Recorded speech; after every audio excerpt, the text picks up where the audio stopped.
The Secret of the Lost Tunnel, a Hardy Boys mystery story by Franklin W. Dixon. Chapter 1. Double Warning. The telephone in the Hardy Boy home rang sharply as the clock struck 4. Blonde-haired Joe bounded from the hall and took the call. "Fenton Hardy's residence," he said, in an answer to a query. "My father isn't home. Will you leave a message?" "This is Dr. Bush," the man informed him in a deep voice. "You are going to have a visitor. Watch your step and pay no attention to his story. He's dangerous. He's out of his mind." The man spoke a few seconds longer and then hung up abruptly. Puzzled, Joe returned to the living room. "What's the matter?" asked his dark-haired brother Frank, who was a year older. "A General Smith is coming here. Dr. Bush, who just phoned, said that the general's crazy and that we should pay no attention to him." Before Joe had a chance to explain further, the telephone rang again. He answered it. "Hello?" Placing his hand over the mouthpiece, he whispered to Frank, "A woman.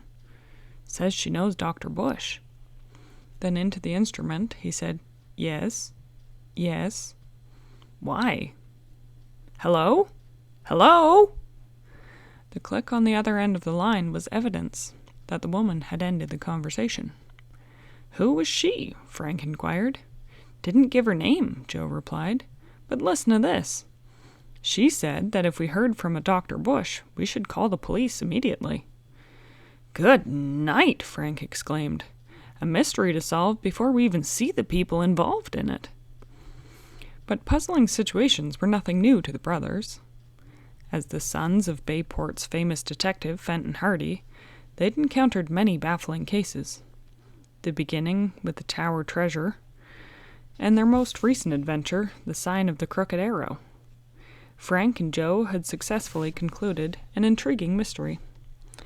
Now the boys' thoughts were interrupted by the sounds of the front doorbell. Joe opened the door. Before him stood a man in the uniform of the United States Army. On his shoulder he wore a single star of Brigadier General. "I'm General Smith," he said. "I'd like to see Mr. Hardy." "Step in, please," Joe said politely. He shot a quick glance at Frank and then surveyed the stranger carefully. The general, whether mentally unbalanced or not, had all the bearing of a fine military man. He was of medium build and stocky, with a ruddy complexion, blue eyes, and red hair. "My father's not here," Frank told him. "Well, that's too bad. How is he?"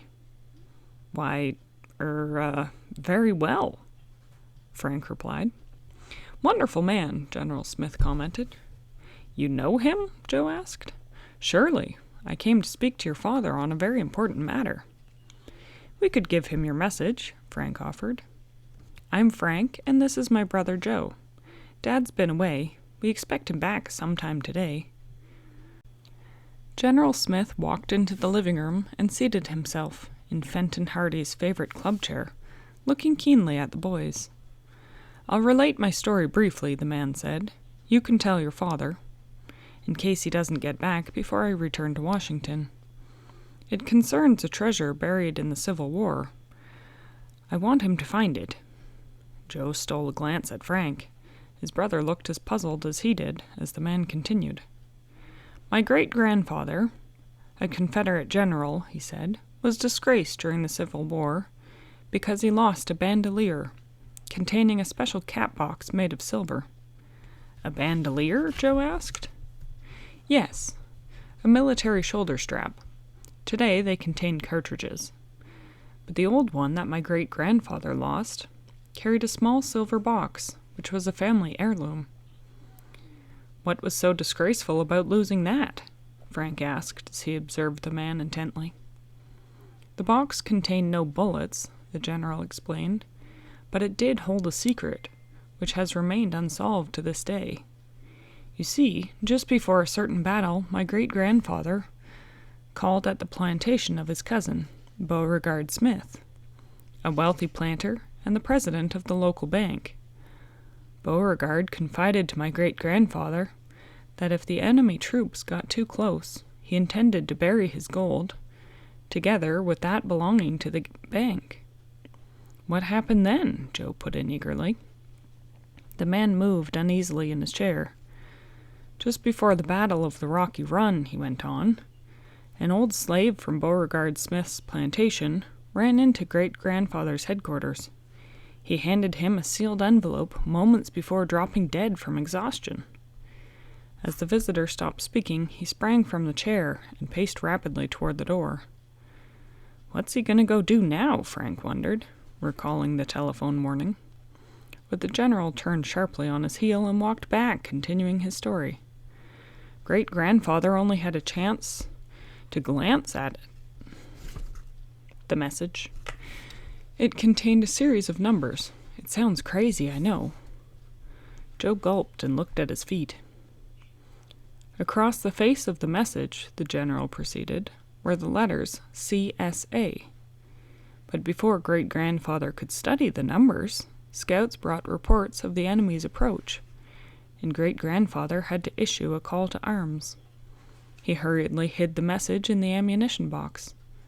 The opposing signs joined in battle shortly afterward, and the fight continued into the night. In the darkness and confusion, the bandolier and the cap box disappeared, and with them the secret. Didn't Beauregard Smith remember the message he had sent? Frank asked. The general stared absently at the boy, and then went on. He was killed defending his plantation. The place was cannonaded and burned to the ground. The general began to pace again. Beauregard Smith's family was penniless, and in disgrace, too, because the bank's gold was lost. They accused my great-grandfather of taking it for his own use. Joe gave a whistle. That's some accusation. At the moment, the telephone rang again, startling the general and the boys. Frank leapt to answer. The caller was Dr. Bush. Has Smith arrived? He asked abruptly. Hold on a moment, Frank said. In the silence that followed, Frank strained to hear any familiar sound that might identify the place from which the doctor was calling. In a second, he was rewarded. The words, "two on a raft," were boomed in the distance. It was the voice of Pete at Shorty's diner. Frank beckoned to Joe and whispered, Bush is at Shorty's diner. I'll try to keep him talking while you get a look at him. Joe raced from the house and hopped into his brother's convertible. He drove speedily toward Shorty's diner, located a few blocks away, in the downtown section of Bayport. Reaching it, he hastily parked, bounded up the front steps, and pushed open the door. As the tempting aroma of sizzling hamburgers and coffee drifted to Joe's nostrils, he glanced quickly toward the telephone booth at the end of the long counter. It was empty. Slowly, a rotund youth sitting on a stool swung around. In his hand, he held a triple-decker sandwich. "Hello, Joe," he said. "What's the big hurry?" "Chet!" Joe exclaimed. "Did you see anybody come out of that phone booth a second ago?" "Don't rush me," Chet pleaded, and bit into the sandwich. Chet Morton, a pal of the Hardys, enjoyed eating and did not like to be hurried while engaged in his favorite pastime. Joe was bursting with impatience as he watched Chet chew contentedly on the big mouthful. "This is awful important," Joe pleaded. "Not another bite now." He repeated the question. Chet gulped, patted his lips with a white paper napkin, and said, "Sure, I saw the guy. Came out of the booth so fast that he bumped into me. And I said, 'Look, mister, you almost knocked the sandwich out of my—' For Pete's sake, Chet, cut out the gab. Where did he go?" The stout boy wheeled around on the stool and pointed to the side door. "That-a-way. What's up, Joe? I'll tell you later." Joe raced through the door, then halted on the sidewalk. Chet lumbered out after him. "I think that's him down the street there," Chet volunteered. He was tall and wore a dark suit, carried a black bag. Without a word, Joe sped after the figure, who was now a block away. The stranger glanced back and then broke into a trot. At that moment, a black sedan slowed up at the corner. The man hopped in. Before Joe could catch up with him, or get a look at the license plate, the car disappeared. Joe turned dejectedly as Chet arrived on the scene. "Didn't even get a good look at him," Joe moaned. "Is he a crook?" Chet asked, puffing. "Maybe. Anyway, somebody asked us to get the police after him. I just wish I hadn't lost him." "Don't worry, pal," Chet piped up. "I figured this was another detective case, so I've decided to help you." "How?" Joe blurted, a frown creasing on his forehead. "Surprise," Chet replied. And then for the first time, Joe noticed that his plump friend held an old camera in his hands. "I took his picture," Chet said proudly. End of Chapter 1. Chapter 2. The General's Enemies. Chet Morgan grinned as he handed the battered camera to Joe. On the front mount was a telescopic lens. "I got a telephoto snapshot," Chet boasted. "Are you sure?" Joe eyed the camera skeptically. "Where'd you get this?" "At a pawn shop," Chet exclaimed. "Just because it's second-hand doesn't mean it's junky." Joe examined the camera. The lens seemed to be good enough, but the camera body had been cracked, and it was patched here and there. "I hope it hasn't any light leaks," Joe said, handing the camera back to Chet. "I'd sure like to have a picture of that man." "Count on me," Chet said, as the two boys drove toward the Hardy home to develop the picture. "You fellows working on a mystery?" Chet's voice contained a note of apprehension. The Hardy boys were his closest friends, and though Chet greatly enjoyed their companionship, he was always loath to participate in the risks that they ran. "I don't know yet," Joe replied, and explained hurriedly about the mysterious phone calls. At the house, Frank met them at the door. "Did you find Dr. Bush?" he whispered excitedly. Joe shook his head, and then Frank explained in low tones that the man had ended their telephone conversation very abruptly. After hastily introducing Chet to General Smith, Joe ushered his friend into the basement, where the Hardy boys had their dark room. "You'll find developer and hypo under the bench, Chet. I hope the picture's good." While Chet was busy removing the film from the old camera, Joe rejoined his brother and the General Smith. "I must say," the General commented, "that you boys sure dash around." Frank apologized for the interruption and explained. "Our friend Chet's a photographer, and he uses our equipment sometimes. Please go on with your story about the Civil War, General Smith." "Well, when my great-grandfather, as well as my grandfather, failed to clear up the mystery, my father took a hand, because the Beauregard-Smith branch of the family still blame us for the loss of their fortune." Frank and Joe sat tensely on the edge of their chairs listening. "My father was a general, too," their caller said. "The military tradition in the Smith family has been our pride for over a century. That's why I'm so determined to find the treasure." General Smith thumped the table beside him so hard that the lamp on it teetered precariously. He jumped from his chair and began again to pace the room. The boys looked at each other in alarm. Seating himself, the general continued. "After exhaustive work, my father was able to unearth the fact that the bandolier had been stolen by a spy.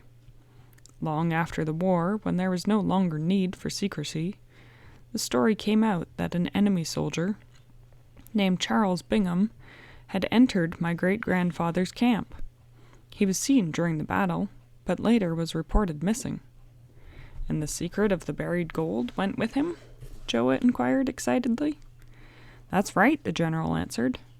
"You want Dad to help you find the hidden gold?" Frank assumed. "The only clue is Bingham, and you don't know what happened to him." General Smith nodded. "I know it'll be hard, but I have a lot of faith in your father's reputation." "Dad's the best detective in this part of the country," Joe said. "You came to the right man. But Dad will want proof of your story before—" The look which flashed across the general's face was ample evidence that Joe had said the wrong thing. "Proof?" the man sputtered. His red hair fairly bristled. "General Smith," Frank said, "my brother meant no offense. After all, we haven't seen your credentials." "Credentials?" the general shouted. Suddenly, the cracking atmosphere was interrupted by the click of a key, and the front door swung open. In strode Fenton Hardy. "Dad!" Frank exclaimed, hurrying towards the tall, broad-shouldered detective. "Boy, are we glad to see you!" Joe cried out. As Fenton Hardy entered the living room, General Smith made a sudden move toward him. "Fenton Hardy!" he boomed. To Frank and Joe's amazement, their father stood stock still a moment, and then put out his hand, exclaiming, "Jack Smith!" Frank and Joe stared wide-eyed as their father and General Smith exchanged greetings. As soon as he could, Joe took his father aside and whispered, "Dad, we were told the general is insane." The boy quickly related what had happened. The detective, recovering from the shock of the announcement, pondered for a second. Then he laughed heartily and put his arm around his son. "Tell General Smith what you just told me, Joe." Upon hearing the insanity story, General Smith threw back his head and laughed heartily. "It only goes to show you can't tell who's crazy. I've thought ever since I came in here, Fenton, that your sons were acting rather peculiarly." Grinning like a couple of boys, Mr. Hardy and General Smith recalled the happy days that they'd spent together one summer in an officer's training camp. Frank turned to the general finally. "General Smith, have you any idea who Dr. Bush and the woman caller might be?" "Not the faintest," General Smith answered, a worried frown creasing his forehead. "My guess is," Mr. Hardy spoke up, "that Bush is no doctor and he's using a fake name." He turned to the general. "Did you tell anybody you were going to visit me?" "Not a soul." "Did you make a memorandum that something or someone might have seen?" "No, the only thing I did was write the letter." "Letter?" "Yes. Don't tell me you didn't get it." The general said that, as he made a quick trip down to Centersville, the town nearest the old Beauregard Smith plantation, while there he'd discovered that someone had been digging secretly on the property. At once he'd decided to enlist Fenton Hardy's help, and had written him a letter. Then somebody intercepted the mail, Mr. Hardy surmised, and learned that you were coming here. The detective asked General Smith for a resume of the strange story of the missing bandolier. While he was telling it, Frank and Joe went to the darkroom to see Chet. They found him gazing at a wet print. "Hey, this is only half a picture," Joe exclaimed, peering at it. "Nothing but the doctor's legs and a black bag." Chet was crestfallen. His telephoto camera had failed him. "I guess I'll just tear this up and start all over again," he said glumly. "Don't do that," Frank interrupted. "This might prove to be a valuable clue." Chet went back to work on the rest of the film, and Frank and Joe returned upstairs. Mr. Hardy and the general were discussing the mystery. Their Aunt Gertrude, Mr. Hardy's spinster sister who lived with them, had come in and heard the story. "No good will come of this," the boys heard her prophesy as they entered the living room. "The minute I heard the warning was involved." "Now, Gertrude," Mr. Hardy spoke up, trying to calm her. "We've dealt with mysterious phone calls before." "That woman means big trouble," said his sister, who was apt to jump to conclusions. "And as for that doctor—" "Oh, my pie's burning!" She rushed from the room. "What I'm afraid of," General Smith said, "is that the secret message in the old bandolier has been found, and some criminal knows where to look for the gold." Mr. Hardy set his friend's mind at rest on this score. "It's possible that the message has been found, but the gold cache, if it had been located, well, Dr. Bush wouldn't be on your trail." "If he's a crook, he probably has a criminal record," Frank suggested. "Well, that's logical thinking," his father said. "We'll go to my study and take a look at the pictures in my rogues gallery. Jack, you may recognize someone you've seen in Centerville. Maybe it'll give us a clue." The four trooped to the second floor. The detective spread dozens of pictures over his desk. The general scanned each one carefully, but concluded that he'd never seen any of the shady characters. "I must get back to the hotel now," he said. "It's been—" The words were lost as a shrill shriek sounded from downstairs. "Aunt Gertrude!" Frank and Joe leapt to their feet and bounded down the stairs. To their amazement, they saw their aunt grappling with two men at the front door. With her eyeglasses dangling wildly over one ear, Miss Hardy clutched one man by the hair and tugged at the other's necktie. "You can't come in here, you ruffians!" she cried, blocking them. "Help! Help!" "Hold them, Aunt Gertrude!" Joe shouted. And then the men spied the reinforcements. The thugs, whose faces were screened by the melee of arms, wrenched loose and dashed into the street with the boys close behind. End of Chapter 2. Chapter 3. Trouble on the Road. At the curb stood a black sedan, its motor racing and its door open.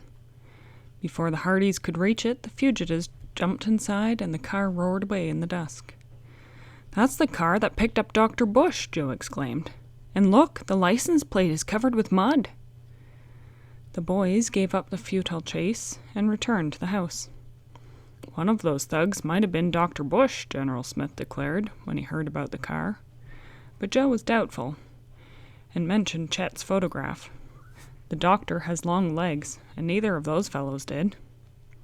Mr. Hardy was trying to quiet his sister, and at the same time get the story of the intruders. Those scoundrels! They said they were attendants from a mental institution," Aunt Gertrude sputtered. "Said that General Smith had escaped and they wanted to take him back. I said he was a friend of ours and they couldn't come in." "What did they look like?" Mr. Hardy queried. Aunt Gertrude peered over her eyeglasses. "Do you expect me to fight off two cutthroats and remember their looks at the same time?" she asked crisply, her fright gone. "I was too busy to notice. But one seemed a young man, about 21. He had a nice smooth complexion." Miss Hardy closed her eyes and shuddered. "Imagine such a young fellow trying to fight me. What's the world coming to?" "We'll find them, Aunt Gertrude," Joe vowed. "No, you won't," their aunt protested. "You'll not go chasing such criminals." "Oh, I knew when that woman telephoned. You should stay out of this. General Smith, we expect you to stay for dinner." As Aunt Gertrude slumped into a chair, General Smith said that he would be glad to stay and talk things over. "You see how things are, Fent. Will you handle the case for me?" "Yes," the detective replied evenly. "Finding the lost gold may be 1,000 to 1 chance. But it would give me great pleasure to nab the two thugs who tried to break into my house." "Fine," the general boomed. "You'll start immediately?" "Not so fast, Jack," Mr. Hardy said. "I must return to Washington tomorrow to testify in a case." General Smith looked disappointed. "But suppose Bush finds the gold before we do?" "We'll take care of that," Mr. Hardy assured. And then he turned to his sons. "You fellows can start south at once and lay to the groundwork." "Frank and Joe?" asked the officer in amazement. "Yes, indeed," Mr. Hardy replied proudly. "My boys help me on many cases. Sometimes they solve them before I do." "But this is different," continued the general, still hesitating. "This may be dangerous." He tugged at the lapels of his tunic, as if he were trying to make up his mind about something. "Then I'll accompany them to Rocky Run. I have a short leave due. We can stay at my house on the outskirts of Centerville. How soon can you boys start?" "Will tomorrow be soon enough?" Joe asked eagerly. General Smith smiled. "I can see no burglar would catch you boys napping." "We can stop overnight on the way," Frank mused, "and make Rocky Run sometimes the next day." A few minutes later, Chet, who'd been unaware of all the commotion, ran up from the basement waving a photograph. "Hey, do you like this one?" he asked enthusiastically. "It's a picture of a car with the license plate covered," Frank remarked. "How'd you happen to snap it?" Chet beamed. "It's the one that Dr. Bush rode away in." Joe reached for the picture as Chet, bursting with pride, said, "Guess I'd make a pretty good detective myself, eh?" "The same car was outside our house a short while ago," Mr. Hardy told Chet, and relayed his sister's encounter with the two thugs. Then Frank and Joe told their friend about the planned trip south, and Chet's face fell. "Gee, just when I thought we were going to have some fun with my camera, and you're going away." Frank, winking at his brother, said, "Say, Chet, you know we might need a good photographer on this case. How would you like to come along?" "Oh boy," Chet beamed. "I might even get to photograph the other half of that crook." The general smilingly agreed to take Chet with them, and the boy hurried home to pack. "We'd better do some packing ourselves," Frank told his brother, and they went upstairs. Their mother, who'd been out shopping and had just returned, looked in on them. "Good gracious!" exclaimed the attractive woman, amazed at the piles of clothes on the bed. "Another trip?" The boys told of their plans. She smiled knowingly. "I'll miss both of you. Are you taking the proper clothes?" "We'll be outdoors most of the time," Frank replied, "exploring an old battlefield." At the mention of a battlefield, Aunt Gertrude, who had come upstairs, burst out, "You're taking too much risk. Why, there may be hidden shells that might explode, and that heat down south. Watch out for sunburn. Dinner's ready." Aunt Gertrude, who had the habit of hopping from one subject to another, hustled downstairs to the kitchen. Her cooking was as savory as her language was peppery. And as a special treat for Frank and Joe, she'd baked an apple pie. When she brought in the dessert, the boys were delighted.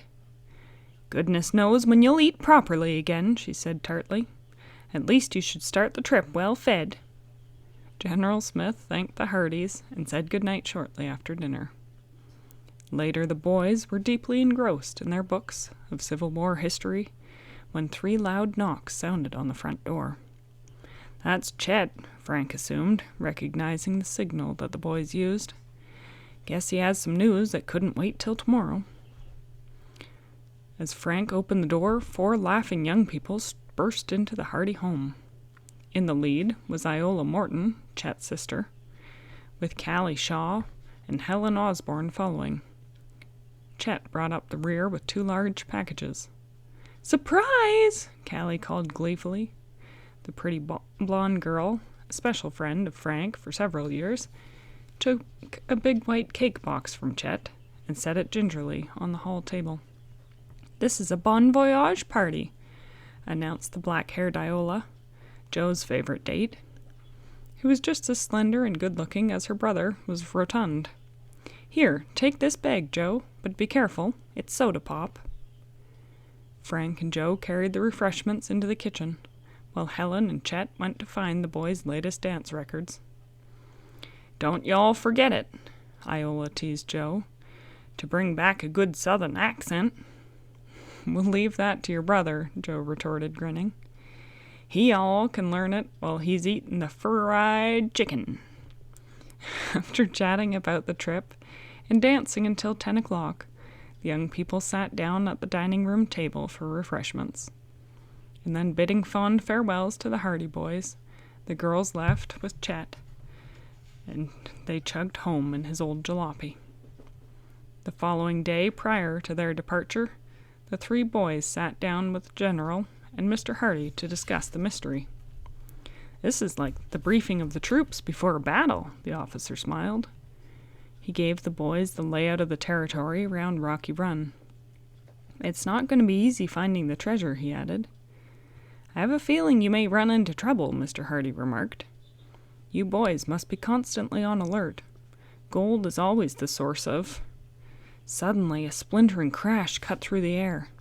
A dark object hurled through the window hit Frank full in the chest. Quickly, Joe dashed outside, but no one was in sight. Then he returned to the living room, where Mr. Hardy was holding a large, heavy stone.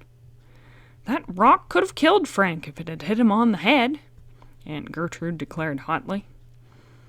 In a few minutes, Frank was able to breathe more easily. A bruise on his chest was the only apparent injury caused by the mysterious assailant. "Why would anybody want to hurt Frank?" asked Miss Hardy, still trembling from the shock. "I don't think Frank was the target," the detective replied. "I'm sure the stone was either meant for me or General Smith." "To keep you from looking for the gold," Frank put in. "I doubt whether it's worthwhile to call the police on this instant," Mr. Hardy said. "The fellow is probably far from here by now. But one thing is evident. Your movements, Jack, are being carefully watched by some dangerous criminals. I'd advise you to lay low today and wait till tomorrow to start south." It was agreed that both Chet and the General would stay overnight at the Hardy home to ensure an early start the following day. By morning, Frank was himself again, and eager to be off. While the group ate a hearty breakfast, Mr. Hardy and two of his operatives checked the neighborhood for suspicious characters who might be spying on the Hardys, but none were found.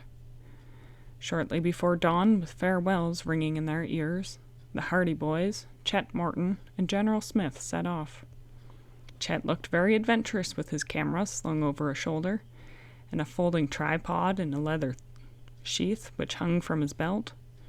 With Frank at the wheel, they rode out of Bayport, soon in their sporty convertible, and they were miles away on the state highway. The boys found the General an interesting companion, with his stories of military life. Presently getting down to details of lost gold, they discussed the message, which was their only real clue. They all agreed on the possibility that the CSA stood for Confederate States of America. "Before we do anything else," Frank said, "I believe we ought to look over the battlefield and the plantation." Late that afternoon, the four travelers reached their stopover point. They registered at a large hotel, in the basement of which was a garage. When Frank drove the convertible inside, he said, "I'm leaving it for the night. My brother or I will call for it in the morning." The group registered, ate dinner, and went to bed early. After breakfast the next day, Joe went out for the car and presented the claim check. "Listen, Bud, nobody's taken that car except the guy who left it," the attendant declared. "I'm his brother." "Yeah, so is that other boy his brother?" "What are you talking about?" Joe demanded. "I'll discuss it with the guy who drove the car in here," the attendant insisted. Seeing that it was useless to argue, Joe went off for Frank. When they returned, the garageman related that a young man, not much older than the Hardys, had come in half an hour before, saying that he was one of the Hardy boys. "He didn't have a claim check," the man said, "so I wouldn't let him take the car." "He was trying to steal it?" Joe exclaimed. "What did he look like?" Frank asked. "Blonde, about your age. Wore blue pants and a sport shirt." Frank thanked the garageman, and the brothers climbed into the convertible.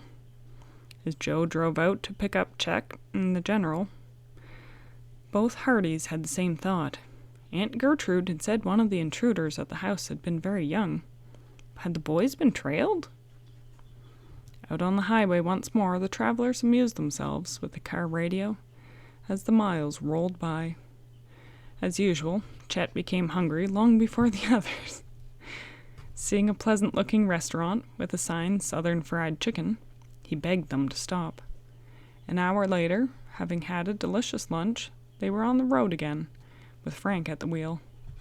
After a few miles, as the beautifully verdant countryside slid past, Frank looked into the rear-view mirror. "See that car back there?" he asked Joe, who was beside him. His brother turned in the seat and peered behind.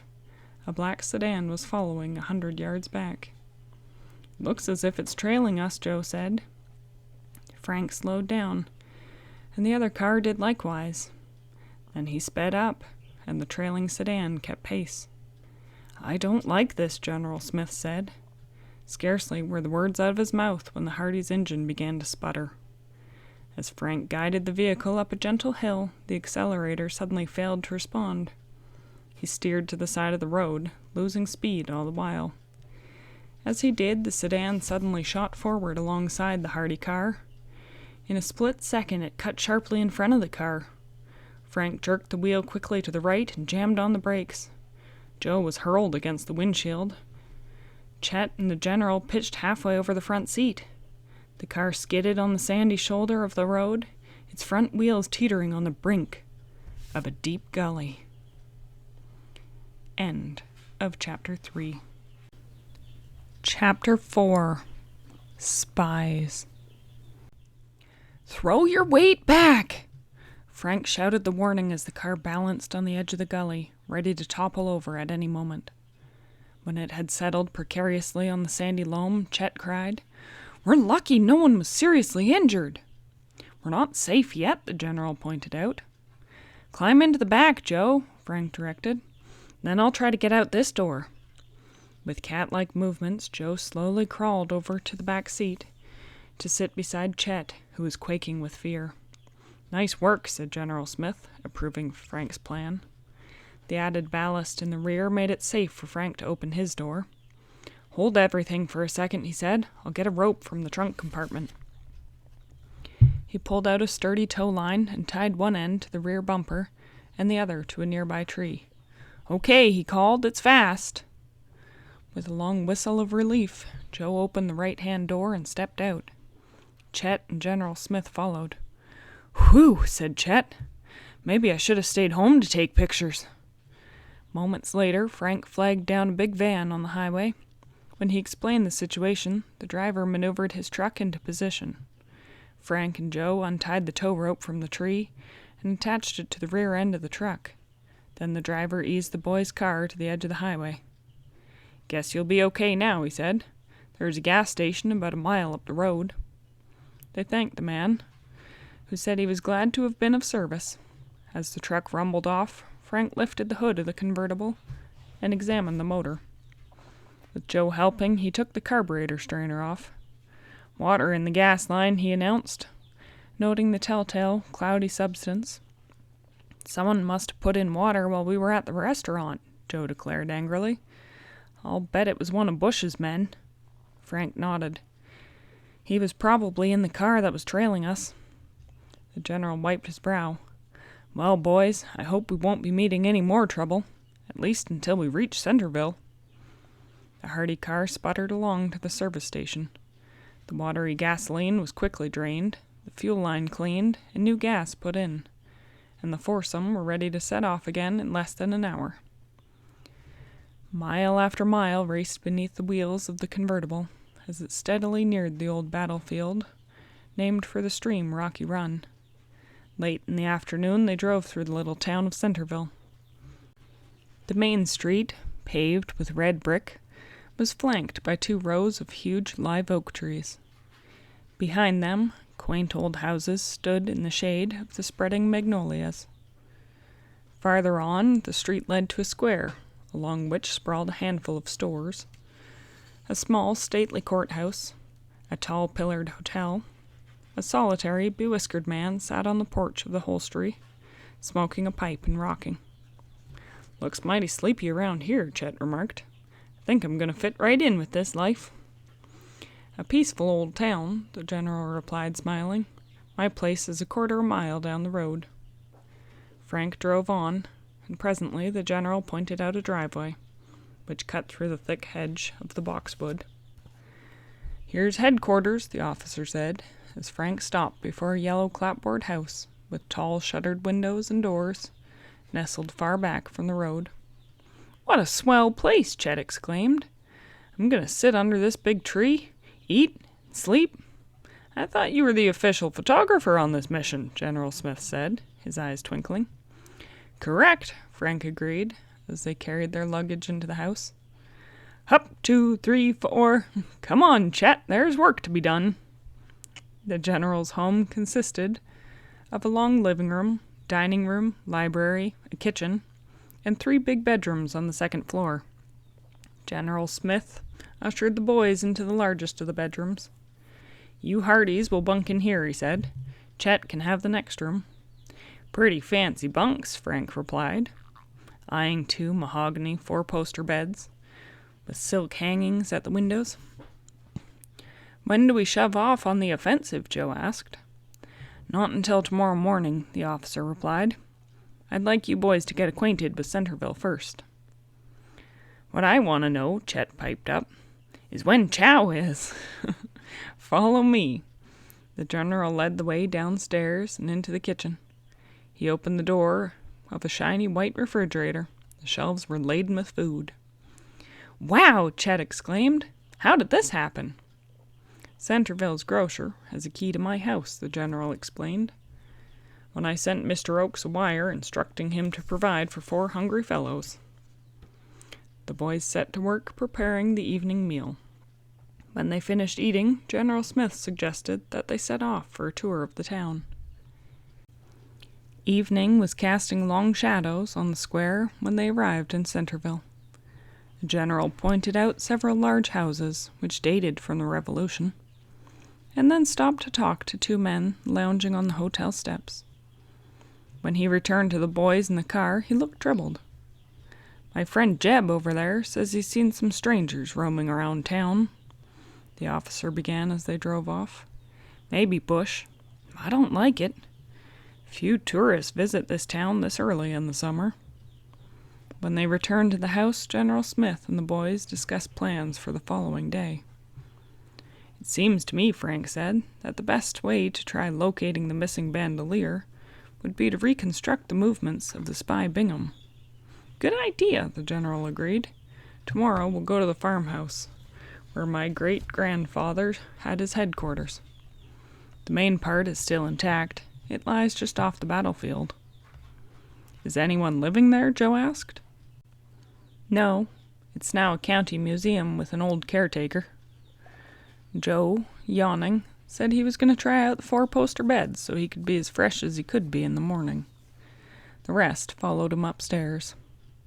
The next morning after breakfast, the general and his 2 young detectives and their photographer drove to Rocky Run. Low, undulating hills spread before them as they approached the battlefield. "It wasn't as still and peaceful as this in 1863, General Smith remarked, surveying the fields and woodlands. "Well, there's great-grandfather's headquarters." Frank drove up to the old building and let the motor idle. What remained of the 1-story farmhouse was in fair condition, with wisteria vines blotting out parts of the red brick. Off to the left stood 2 stone pillars, which apparently had supported a porch. On the right could be seen the crumbling remains of the side wing. 2 windows stood bleakly on either side of a large door, which bore a metal sign, "Rocky Run Museum." "We'll park here," the general said. Now, figuring that the spy Bingham left this spot with the bandolier, which way would he go? While Frank and Joe pondered the question, Chet said, "Mind if I get out and walk around?" "Go ahead," Frank said. "Maybe you'd like a few pictures of the old place." Chet's thoughts, however, were not entirely on photography. The movements of the spy Bingham intrigued him. This was one of the hardy mysteries which had really fired his imagination. The boys circled the museum and then started to climb a little hill toward a clump of trees at the top. "I bet Bingham went right up here to get a better view of the battle," he said to himself. He continued to walk around, looking out across the hills. Suddenly, Chet had an uncomfortable feeling that he was being spied upon. He stood still for a minute and heard a rustle in a thicket far off to one side. Chet's heart thumped. It could be some kind of animal, or a person scouting their every movement. The stout boy considered the alternatives. He could race down the hill and report his suspicions to Frank and Joe, or he could carry on by himself and turn the tables on the lurking enemy. Chet chose the latter. He'd try to snap a picture of the hidden foe. He listened again, but all was still. As silently as possible, he unlimbered his camera, attached the telescopic lens, and cautiously approached the bushes. At first the boy saw nothing, and then through his telescopic viewfinder, he saw the blurred image of a man. Chet slowly retreated a few paces to avoid being seen as he adjusted the focus. The next moment he heard a stir in the bush, and the figure fled. At the same time, Chet, still retreating, stepped back into space and disappeared. End of Chapter 4. Chapter 5. Retracing History. "Help!" Chet shouted, flinging out both arms as he felt himself falling. Frank, Joe, and the general, still mapping their strategy in front of the old headquarters, heard the cry from the knoll. "Chet's in trouble," Frank yelled, and started running. The others kept close behind him, and arrived at the scene at almost the same moment. There was not a sound. "Chet! Chet! Where are you?" Frank called. When there was no answer, the Hardys became alarmed. The general walked toward the edge of the woods. In a moment he called, "Here he is!" The officer dropped to his knees beside a deep hole, the opening of which was nearly concealed by a growth of low bushes and grass. "I've got one of his legs. Give me a hand with the other, boys." Frank leaned far over and grasped the other leg. Together he and the general pulled Chet to a sprawling position on the level ground. What hit me?" Chet sputtered. He was still a bit dazed. "Nothing hit you," General Smith replied. "You fell into a dry well." As Chet rubbed his head ruefully, he told them that he'd tumbled in while trying to get a picture of a fleeing figure. "Where'd he go?" Joe asked excitedly. "That way." Chet pointed to the right. "Hey, where's my camera?" Frantically, Chet began combing the brush. The others joined him in the search. Minutes later, Chet shouted with relief. "Here it is!" he cried, lifting the mechanism out of the patch of soft grass. "And not a scratch on it." "What about the man you saw?" Joe persisted. "Are you sure you saw one?" "Sure I'm sure," Chet replied, ruffled by the implication. "What did he look like?" Frank asked. "I didn't get a good focus on him." "And he's far away by this time," Joe said ruefully. As the group started back to the farmhouse, Frank noticed that Chet was limping a little and asked if he wanted to go back to the general's house. "I'll be okay," the boy answered. "I wonder where that spy Bingham went. What do you fellows think?" Frank and Joe shrugged. "I'd like to hear the story of the battle first," Frank said. "General Smith, will you explain where the troops were stationed?" The officer turned to a hill beyond one of them from which he had come, and with a sweep of his arm said that ridge was held by the northern troops. They had 3 lines of riflemen, backed by a strong force of artillery. "They pushed down the hill and captured your great-grandfather's headquarters?" Joe surmised. "Not exactly. It was sort of in a no-man's land. The southern troops were in this valley when the attack began. They retreated to that ridge over there." He pointed to another hill a mile away, which was higher and steeper than the one that the Federals had held.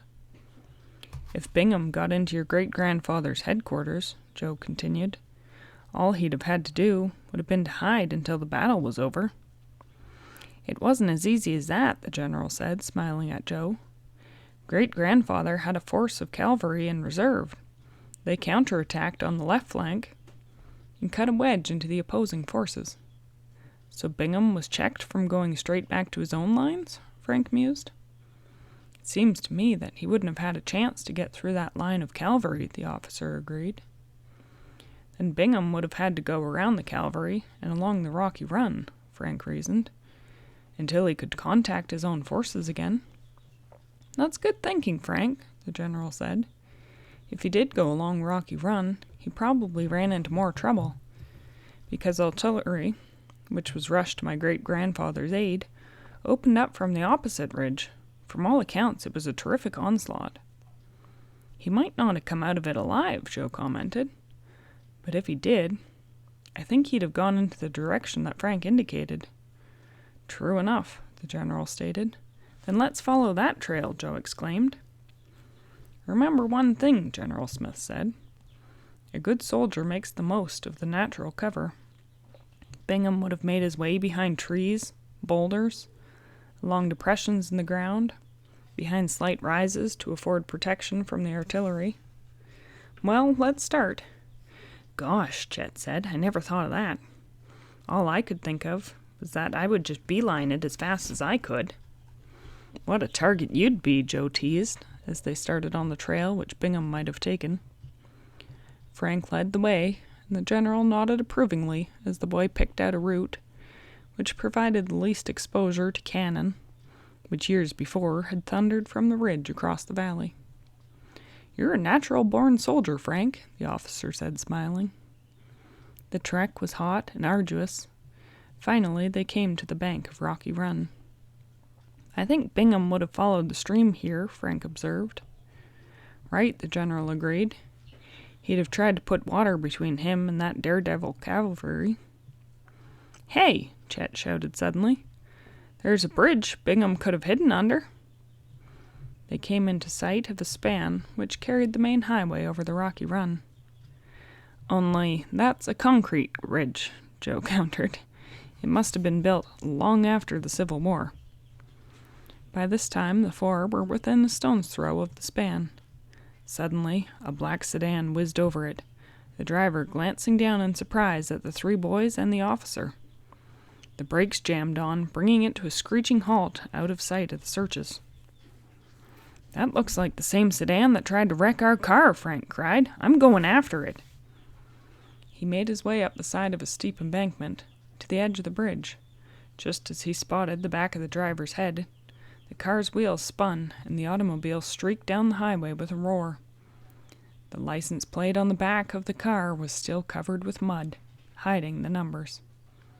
"Where do you suppose he was going?" Joe asked, as he and the others reached the top of the embankment. "The road comes to a fork up there a way," General Smith said, pointing. "One branch runs past the Beauregard Smith plantation." Frank whistled. "I'll bet Bush was in that car and is on his way to the plantation." "Let's hurry there," Joe exclaimed. "It's quite a walk from here," the officer warned, "and a long hike back to our car." "One of us can go for the car," Joe said. "Let me," Chad offered. Frank gave him the keys. "If we don't get to the plantation before you do, pick us up on the highway."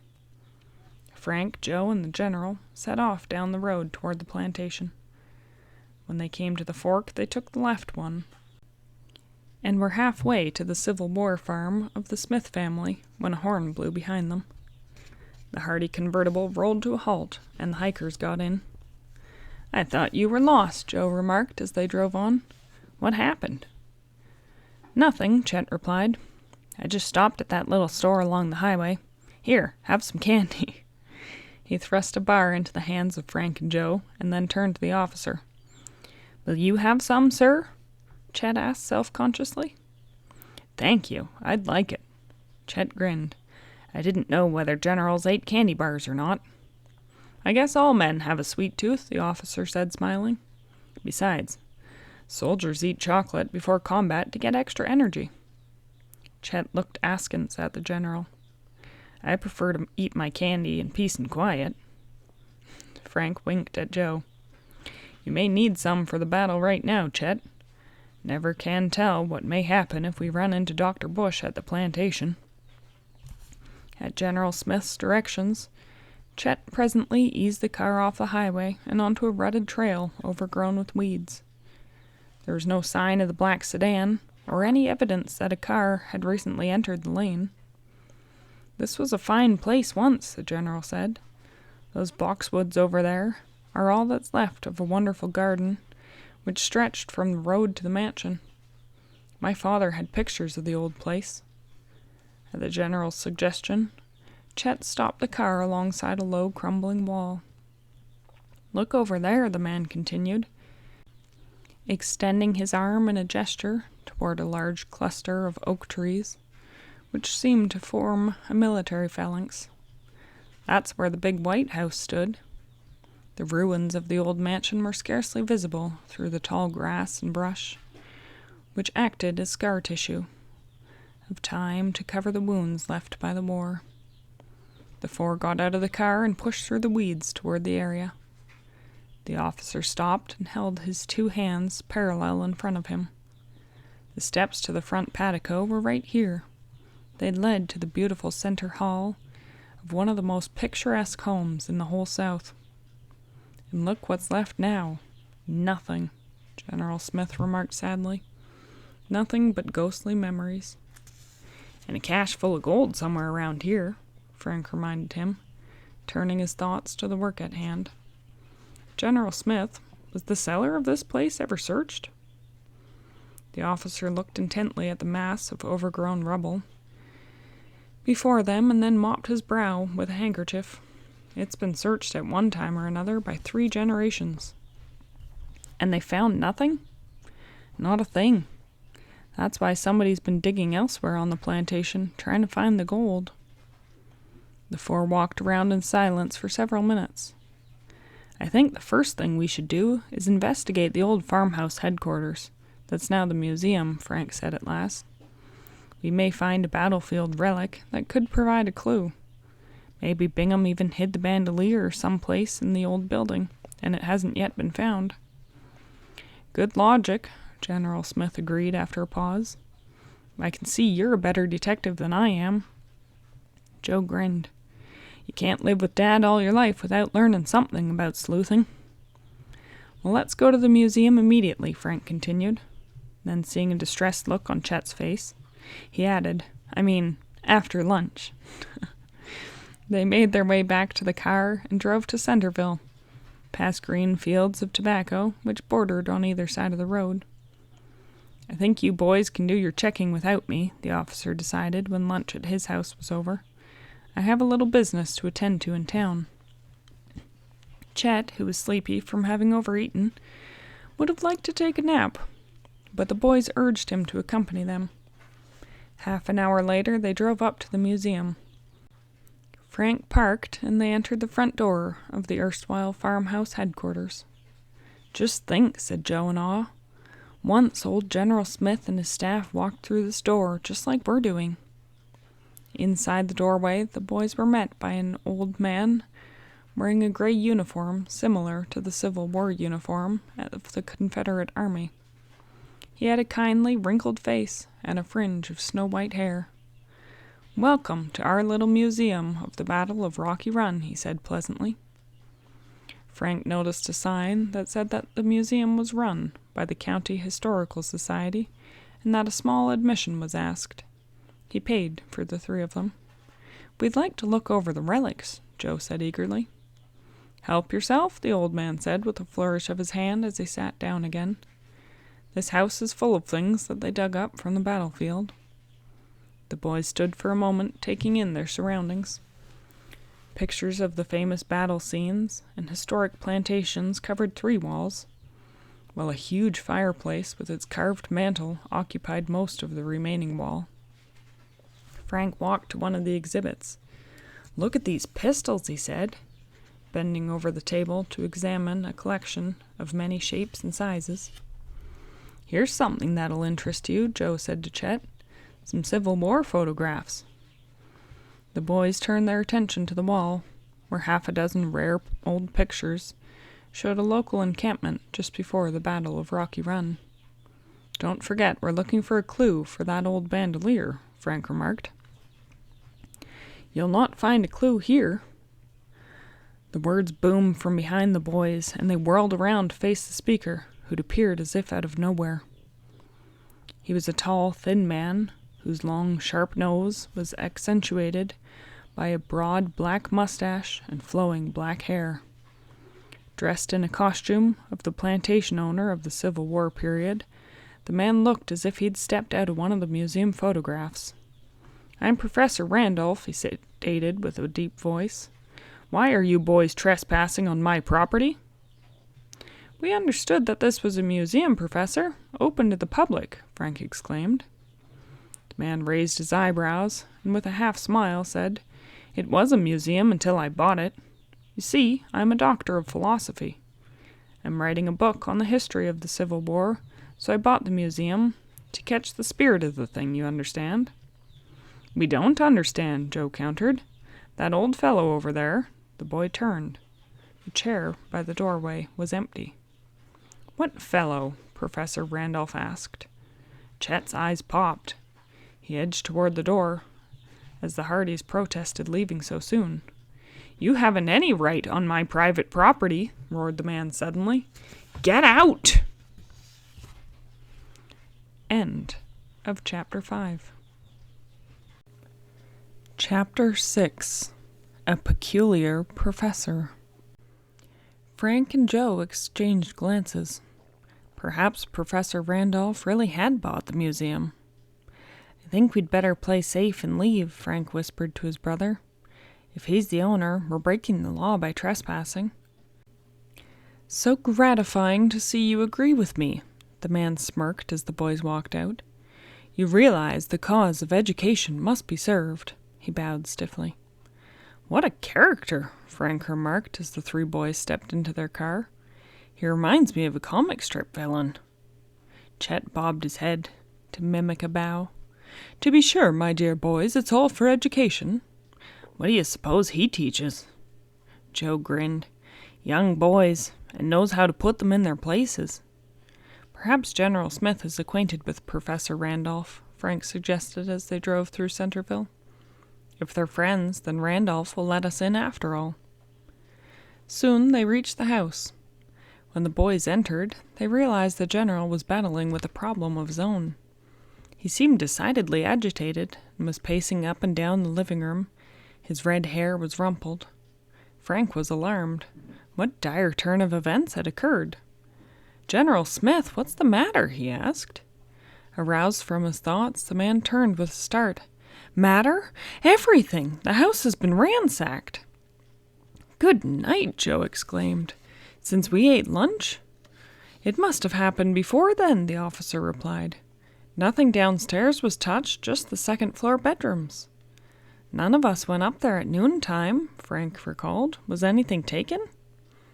"Nothing of mine, so far as I can make out," the officer replied. "The things in our suitcases and dresser drawers were strewn about. You better check on your own belongings." Frank and Joe ran up the stairs 3 at a time, and Chet was not far behind. They found their room a picture of disarray.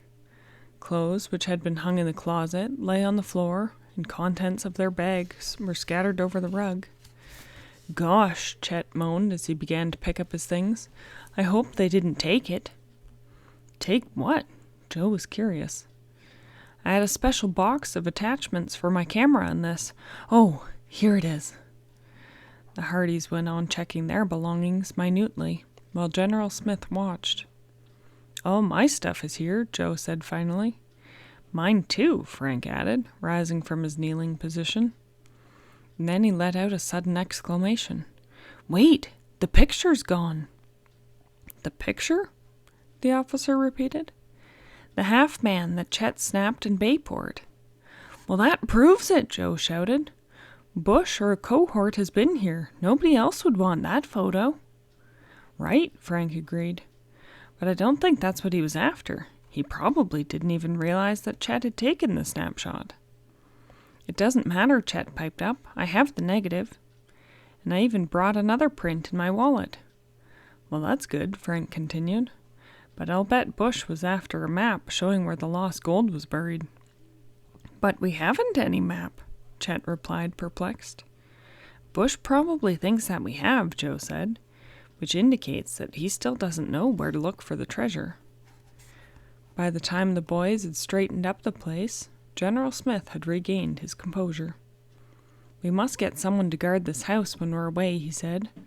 "I know just the man for the job. If he's still in town, that is. I'll send a note to Claude." General Smith explained to his visitors that Claude was his old army orderly and was on vacation in his home in Centerville, too. The officer requested the boys deliver the note, as he did not want to leave the house unoccupied. He suggested they continue their sleuthing alone. Before going, Frank asked General Smith if he knew Professor Randolph, and told him about the incident at the museum. "No, I've never heard of him," the general replied. "But it doesn't surprise me that the museum's been sold. It always ran at a loss." Upon reaching Centerville, Frank parked in the town square. Joe offered to deliver the general's note and started down the narrow, cobblestone street where the orderly lived. As the others waited for him, Frank gazed across the square. His eyes lighted on the courthouse, and an idea occurred to him. If Professor Randolph had bought the museum, then the deed would be registered there. "Wait here a minute," he said to Chet. "I'll be right back." The courthouse was a low brick building that looked like a church without a steeple. 2 heavy white columns stood on either side of the front doorway. Frank entered and asked the attendant where the deeds were registered. He was directed to an office down the hall. In it was an old man, beside whose desk towered row upon row of thick volumes of records. "Something I can do for you?" he asked. "Yes," Frank replied. "I've been told that the old Rocky Run Museum has been sold to Professor Randolph." Said the man, peering over his spectacles. "That's news to me. Nothing of the sort has been registered here." "Maybe the deed was recorded while you were out?" Frank suggested. The man hooked his thumb into his suspenders and tilted back in his chair. "Son," he said, "I've been settin' here for 40 years, 'ceptin' for lunch. When I'm out of this office, it's closed." Frank smiled, thanked the man, and walked back to the car. "I had a hunch that Professor Randolph's story was fake," he told Chet and his brother, who'd returned from the orderly's house. "Well," Chet said, "if Randolph is still there, I think that old museum is a good place to stay away from." "I should say not!" Frank's jaw jutted with determination. "We're going right back to tell this Randolph that the place isn't his." "Agreed," said Joe, "and we're going to find out if Randolph has anything to do with our case." "Say, fellows," Frank whispered, "I think somebody's been watching us." He glanced in the direction of the hotel. "Who?" Chet asked. "I didn't see enough to identify him, but I saw a man slip into the alleyway alongside the building." Joe looked across the square. Nobody was in sight. "I don't like this," Frank said uneasily. "I think maybe we'd better try back route to the museum." "That's a good idea," Joe agreed. "If anybody's following us, we may throw 'em off track this time. Let's go." A sandy road led the boys off the main highway and through a stretch of woodland. The trees interlaced high overhead, making a canopy which filtered out the afternoon sun. "We're not going to get there in a hurry," Joe said. "This road's too bumpy." Frank deftly steered the car along the rutty road, avoiding large rocks which now and then jutted from the side. They drove down a little gully and then up a steep slope. "Hey, wait!" Chet shouted suddenly. "What's up?" Joe asked. "Look at those deer! I want to get a picture." 100 yards to the left, near a brook of the woods, stood 3 deer. "Okay," Frank said, bringing the car to a halt, "but make it snappy." Chet climbed out. He flipped open his camera case and then tiptoed into the woods. The deer, being downwind, did not scent the boys. They went on feeding. "Take them from there," Joe called softly. "I can't. I have to get closer." Chet walked a dozen paces, peered into his viewfinder, and then advanced a few more feet. In the stillness, Frank thought he heard the sound of a motor behind them. He looked back. No car was in sight, and the hum had stopped. "I guess I'm jittery," he told himself. "Hurry up!" Joe motioned to Chet. But Chet, thinking that he could get even closer for a shot, continued to advance, tiptoeing as he went. He dropped down to one knee, holding the camera close to his eye. The deer were in perfect range. But before Chet could click the shutter, a startled shout broke the stillness of the woodland, and in a flash the deer leapt away. Chet whirled about to see who had spoiled his picture. No one was in sight. In sudden panic, he raced back to the road. "Frank! Joe!" he shouted. "Hey, fellows, where are you?" But no answer came. The car was deserted. End of Chapter 6. Chapter 7. The Search. Chet peered into the car, and then stooped to his knees to look under it. The Hardys had apparently vanished into thin air. "Hey, Frank! Joe!" Chet shouted in alarm. Beads of perspiration began to trickle down from his freckled face. Again he shouted for his companions. The air was still. After half an hour of futile waiting and calling for the brothers, Chet was thoroughly alarmed. He got into the car, turned it around, and started back to Centerville as fast as the rugged road would permit. Finally, it joined the main highway, and Chet sped through Centerville to the general's house. "Frank and Joe, they're gone!" he cried out, running into the house. As Chet related his story, a look of growing concern appeared on the general's face. "They wouldn't go off without telling me," Chet said breathlessly. "Something's happened to them." The general had no doubt of this. "There's not a minute to lose. If we can't locate them ourselves, I'll notify the police." They got into the car. With General Smith behind the wheel, they pulled away from the house and were soon on the main highway. Soon they came to the intersection where the boys had left the highway. The officer took the bumpy road, which led into the woods. "Where does this go?" Chet asked. "It stays straight for a mile, and then makes a complete loop and comes out near the old Beauregard Smith plantation." "Jumpin' catfish!" Chet exclaimed. "Then we were going the wrong direction for the museum anyway." It was not long before the convertible dipped into the gully and rose over the brow of the hill where Frank had stopped for Chet's attempted photo of the deer. "Here's the place," Chet said. Braking to a halt and shutting off the motor, General Smith stepped out. Chet followed. "There must have been a struggle here," the officer said, examining scuff marks in front of a dense thicket. "The trail leads this way." Chet pointed to dragging heel marks. "Frank and Joe must have been kidnapped." With Chet following, the general pushed into the underbrush and advanced into the dank woodland.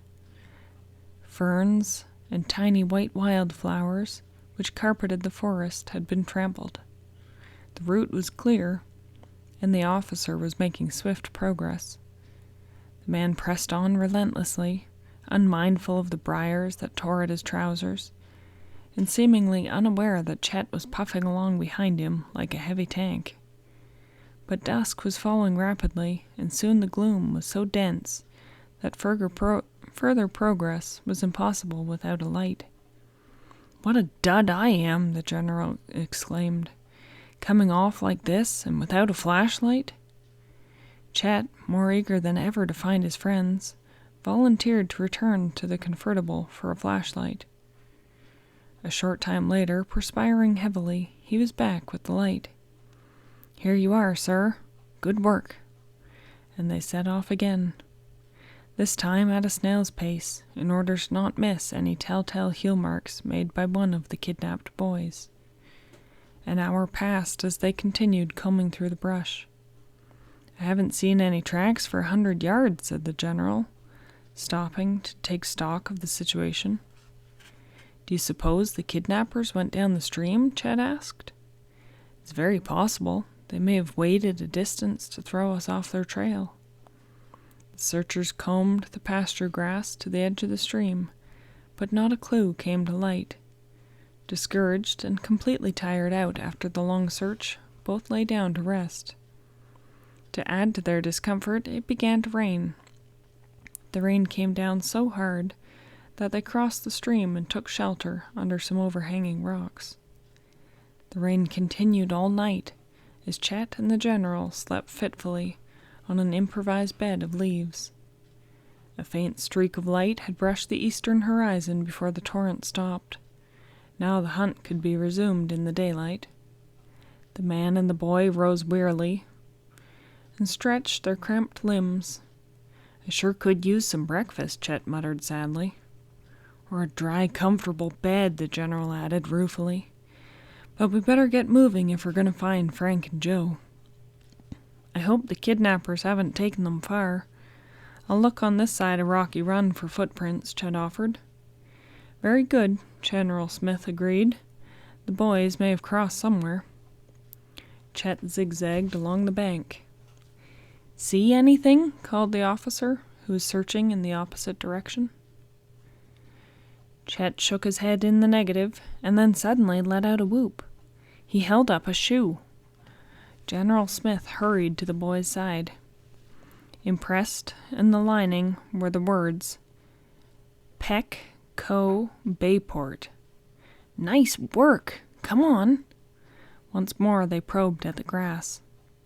"Here's the trail again," said the general, following patches of recently broken vegetation over the hill. "Golly, what a climb," Chet puffed, gasping and grasping at shrubby trees on the hillside. The man and boy worked their way to the top of the incline. The bare rocks there revealed no clue of recent travelers, nor had the mossy slope down the other side been disturbed lately by any human footprint. Slipping over the steep rocks, Chet and the general descended the hill again to the spot where the shoe had been found. They moved ahead slowly, examining every bent tuft of grass. Suddenly, Chet stopped. "Come here, General Smith," he called excitedly. "What's up?" Chet did not answer. He stood spellbound. "Listen!" The officer obeyed. At first he could hear only the ripple of the brook and the clear whistle of an oriole. Nothing unusual. "Shh! It may come again." The general strained to catch the faintest sound, and then it came to him, a muffled shout from somewhere down inside the earth. End of Chapter 7. Chapter 8. An Important Lead. "Somebody's under these rocks!" Chet shouted. He rushed forward, his hands pulling at the vines which blanketed several boulders. "General Smith, look! Look what's here!" By the time the officer arrived at the boy's side, Chet had uncovered an old wooden door, fitted into the face of a big rock. Its rusted hinges were fastened to the boulder with long iron spikes. A rotting leather thong served as a doorknob. "Frank! Joe!" The general leaned close to the door and shouted. There was a muffled answer. "We'll get you out," Chet called. He took hold of the leather thong, which broke at his pull. "We'll have to pry the door open," he said. "Let me get a hold of it," General Smith offered. The husky man picked up a sharp stone and banged out an old knot in the wood, making room for two of his fingers. With a mighty grunt, he pulled on the door. It creaked, and then suddenly yawned open. A whiff of stagnant air, smelling of rotted wood and sour earth, burst forth. Chet and the general peered inside the dark hole. The sound of stifled voices came from the rear of the cave. The general pulled out the flashlight and clicked it on. The glow fell on two figures, lying on the dank ground. They were tied and gagged. "Frank!" Chet shouted. "Joe!" Quickly, he and the officer removed the gags from the boy's mouth and unfastened their bindings. "Oh," Joe said, rising and stretching his cramped legs. "We thought you'd never find us." Frank rubbed his arms briskly to restore the circulation. "Gosh, are we glad to see you." "What happened?" General Smith asked, as soon as he was assured that the Hardys had not been injured. "While Joe and I were waiting for Chet to get a picture of the deer," Frank said, "3 men jumped us. We were gagged and blindfolded. They must have followed us from Centerville." "Who were they?" Chet asked. "I couldn't tell," Joe replied. "They wore masks. But listen to this. One of them was called Junior." "Probably very young," General Smith cried out. "Could be one of the men who tried to kidnap me from your house." "I'm sure this was the same person," Frank said. "And I didn't see a thing happen," Chet moaned. "Go on with your story," urged the officer. "This must be reported. Kidnapping is a federal offense." "They marched us through the woods," Joe explained. "Since our hands were tied, we couldn't drop anything to leave a trail for you to find." "So you did the next best thing," remarked the general. "You made marks with your feet." Joe smiled. "That was Frank's idea. Every once in a while he'd drag one of his feet as if he were stumbling." "Good head work," the general said admiringly. "It's lucky Chet decided to look on the other side of the brook. That's where he found the shoe." Joe explained that the lace had been broken as he stumbled along, and the shoe had just fallen off. "A break for you," General Smith exclaimed. "Your shoe led us to this place. Here, put it on." As Joe tied the lace, Chet asked, "What kind of place is this? It feels like a tomb." "It's an old smokehouse," Frank replied. "I guess it hasn't been used for years." He shuddered. "Let's get out in the sun so we can dry out." The clear, warm air of the early morning sent a glow through Frank and Joe as they made their way back to the car and rode to the General's home. There, the front door was opened by a middle-aged man, beaming broadly. His courteous welcome reminded the boys of the gentle traditions of the Old South. "Good morning, General." "Right on the job, Claude. I knew I could depend on you." After introducing his 3 guests, the General ordered breakfast. This they gave the boys time for a couple of phone calls. Frank got in touch with the local police chief and told him about the kidnapping, and asked if there was any criminal known locally as Junior. The chief searched his files and reported that to his knowledge there was not. He added that he would send out a bulletin on the kidnappers. Next, Frank called Bayport. A few seconds later, Aunt Gertrude answered. When Frank asked for his father, his aunt said that he'd not returned yet from Washington, and then she added apprehensively, "Something serious must be happening, Frank, or you wouldn't be calling home." "You're right," he admitted. "We've run into a character named Junior. I thought Dad could check his files for a criminal by that name." "Junior?" The detective's sister grasped the importance at once. "One of the men who tried to break into our house. He's chasing you down south?" "He was, Auntie. Now we're chasing him." "Well, look out for him. He's a wolf in sheep's clothing. I'll tell your father about Junior. You're running up a big telephone bill. Goodbye." Grinning, Frank hung up the phone when he heard a click on the other end of the line. Presently, Claude announced, "Breakfast is served." With those welcome words, the boys and the General sat down to an old-fashioned Southern repast. Chet's face was aglow as Claude served chilled cantaloupe, followed by crisp fringed pancakes and broiled ham. Then he brought in a platter of fried eggs, a dish of raspberry jam, and piping hot muffins. Letting out his belt a notch, Chet asked, "General, does everybody eat like this in the South?" "They used to," the officer replied, smiling. "Most people are in too much of a hurry today, so enjoy the art of good cooking." "Not me!" Chet decorated another muffin with a daub of jam. "The South's a wonderful place, General." "Now let's get back to the museum," Joe said when they finished eating. "We've already paid our admission without a chance to look around," Chet put in. "We ought to get in free today." General Smith was anxious to get to the police station to talk to the chief about the boys' kidnapping. He promised to join them after their visit to the museum. A short time later, the Hardys and Chet arrived at the old farmhouse. When they walked through the front door, a new guard greeted them.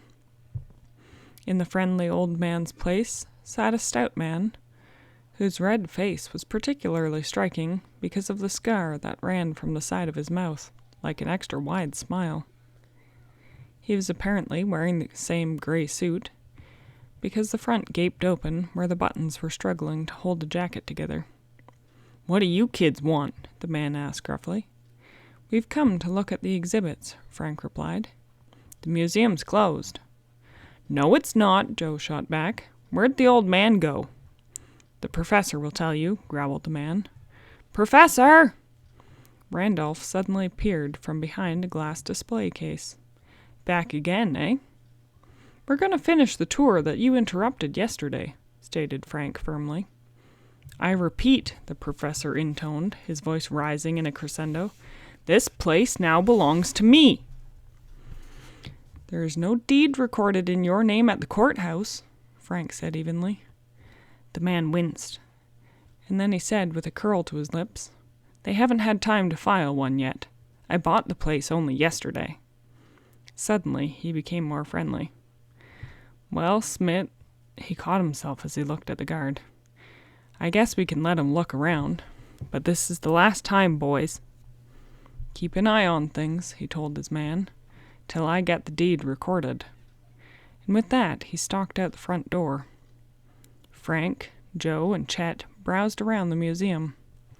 A case of old sabers intrigued Joe, who examined the ornate handles and noted the keen edges of the blades. "Hey, look, an old mess kit," Chet exclaimed. "Always thinking about food," Frank quipped, stepping over to see an odd collection of utensils. "Hey, what are you chewing on now?"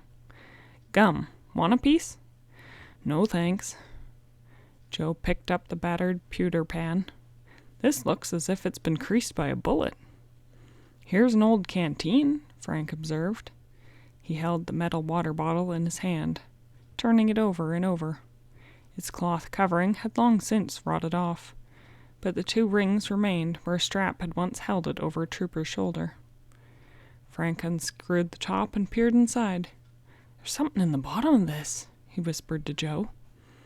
His brother put an eye to the small opening. "You're right. It looks like a bit of paper."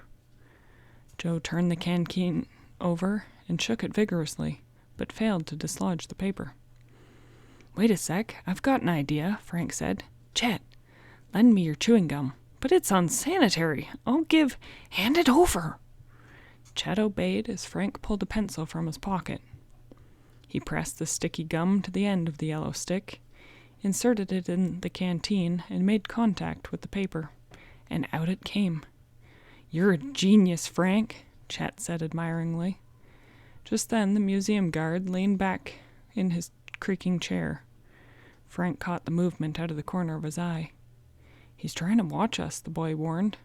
"Let's go over to the other side of the room." Frank put the old canteen down where he'd found it and walked to the front of the fireplace, with Joe and Chet following. And then very carefully, Frank opened the paper. As the boys waited intently, Frank's eyes almost popped. "Listen to this." In guarded tones, he read aloud the short message. "Dying. Can't make it back. Got General Smith's bandolier. May be war secret. Hid it in Pleasanton's bridge when the chase got hot. Bing." Joe gave a low whistle. This must have been written by Charles Bingham, the spy suspected of stealing the bandolier. Frank quickly folded the note. "Let's go find that bridge." End of Chapter 8. Chapter 9. A Trap. The boys decided to take the Civil War message to General Smith. Frank tucked it into his wallet and made for the door.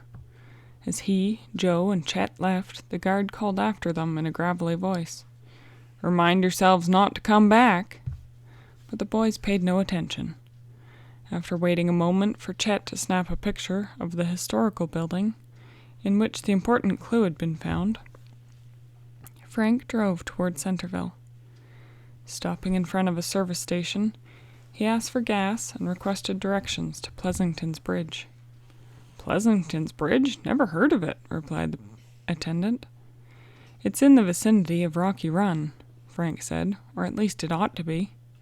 "I've lived here a long time," declared the man, as he wiped the windshield, "but I sure never heard of Pleasanton's Bridge." "More bad luck," Joe remarked as they drove off.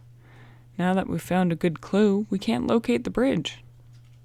The boys' next call was at Centerville's one-room library. Frank asked the pleasant, gray-haired librarian for a book on the Civil War history. "Thanks very much," Frank said, taking several books which the woman suggested. "Perhaps you can help us find what we're looking for."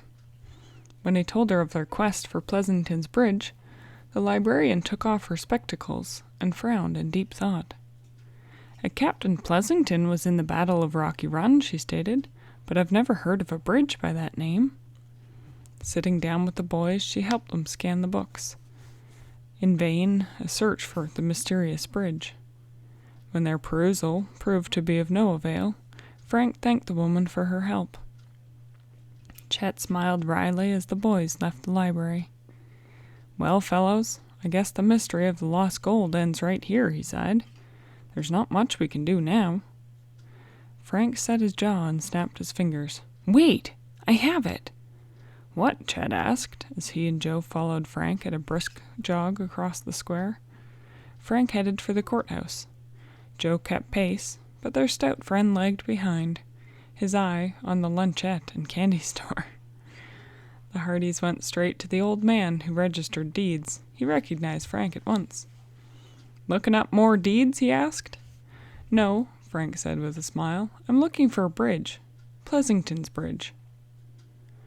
Frank's pulse quickened at the register's sudden look of understanding.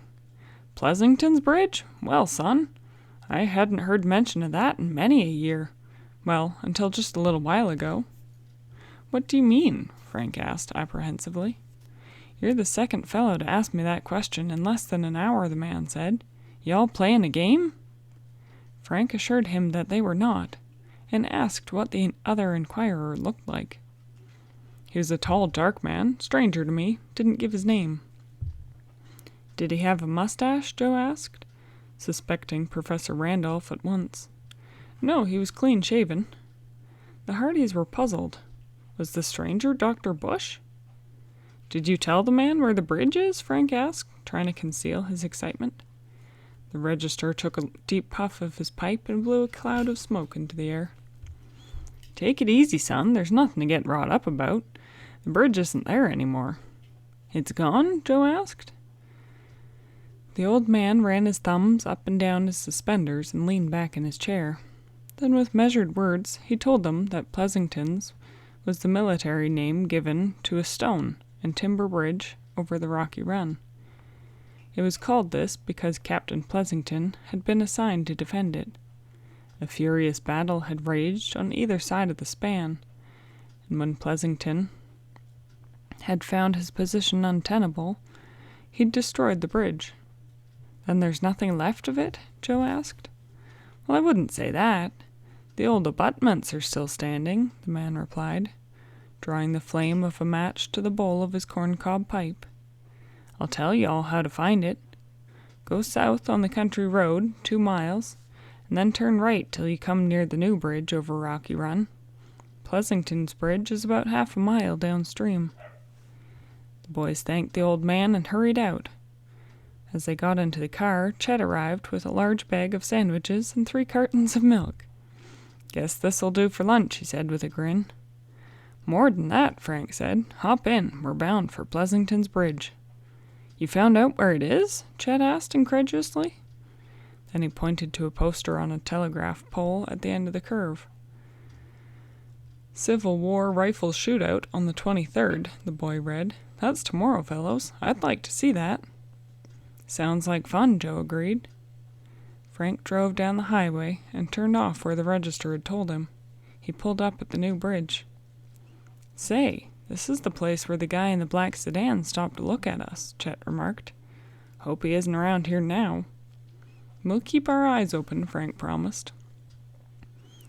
The boys realized that it would be necessary to walk from this spot to the site of Pleasington's Bridge, since Rocky Run had left the road here and meandered through fields and woods. Frank drove the car behind a clump of trees. After eating their picnic lunch, the 3 boys started downstream to find Pleasington's Bridge. They followed the faint trace of a long-forgotten trail beside the water. "This stream must be on the Beauregard Smith plantation," Joe remarked as they went along. Warily the 3 pushed on, searching for a sign of the bridge. Suddenly, at the base of a little rise, they came upon a pile of rotten logs. "An old cabin," Chet said. "Maybe Pleasington's Bridge was a toll bridge, and the bridge tender lived here." The boys walked around the perimeter of the ruins. Frank pointed to broken bits of dishes and a rusted kettle that was crushed and buried beneath one of the logs. "Guess that's all that's left of the place, and I don't see any sign of a bridge." Suddenly, Chet gave a whoop. "Oh boy, a Civil War rifle!" Some 20 feet ahead lay an antique firing piece, its barrel glinting in the sun. Chet rushed toward it, but Frank's sharp warning stayed his friend's quick motion. "Don't touch that thing!" Chet's hand was barely 6 inches from the rifle when he pulled it back. "This may be a trap," Frank warned. "That weapon's too shiny to have been here for long." The older Hardy walked swiftly into the thicket and ripped a twining vine from an old stump.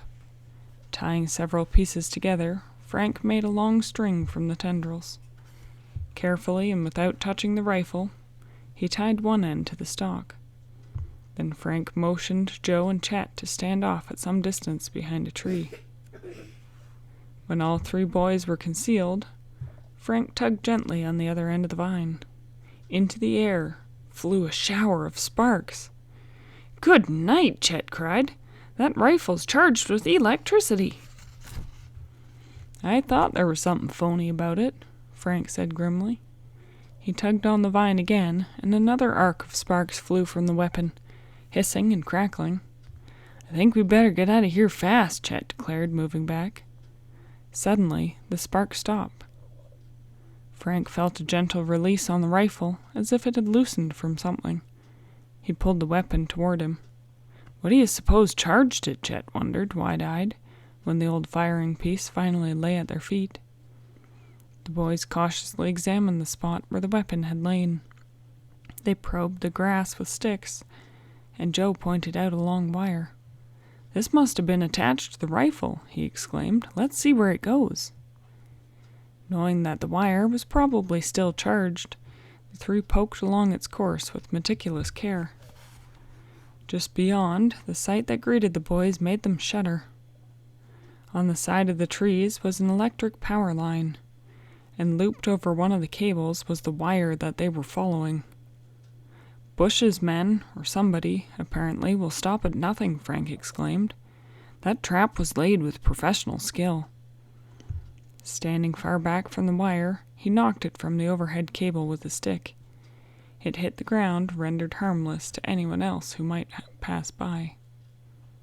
"This proves one thing to me," Frank declared. "Pleasington's bridge must be near here. Come on, let's find it." Just as Chet and the Hardys started out, a flash of lightning streaked the sky, followed by a deep roll of thunder. In a minute it grew dark as night.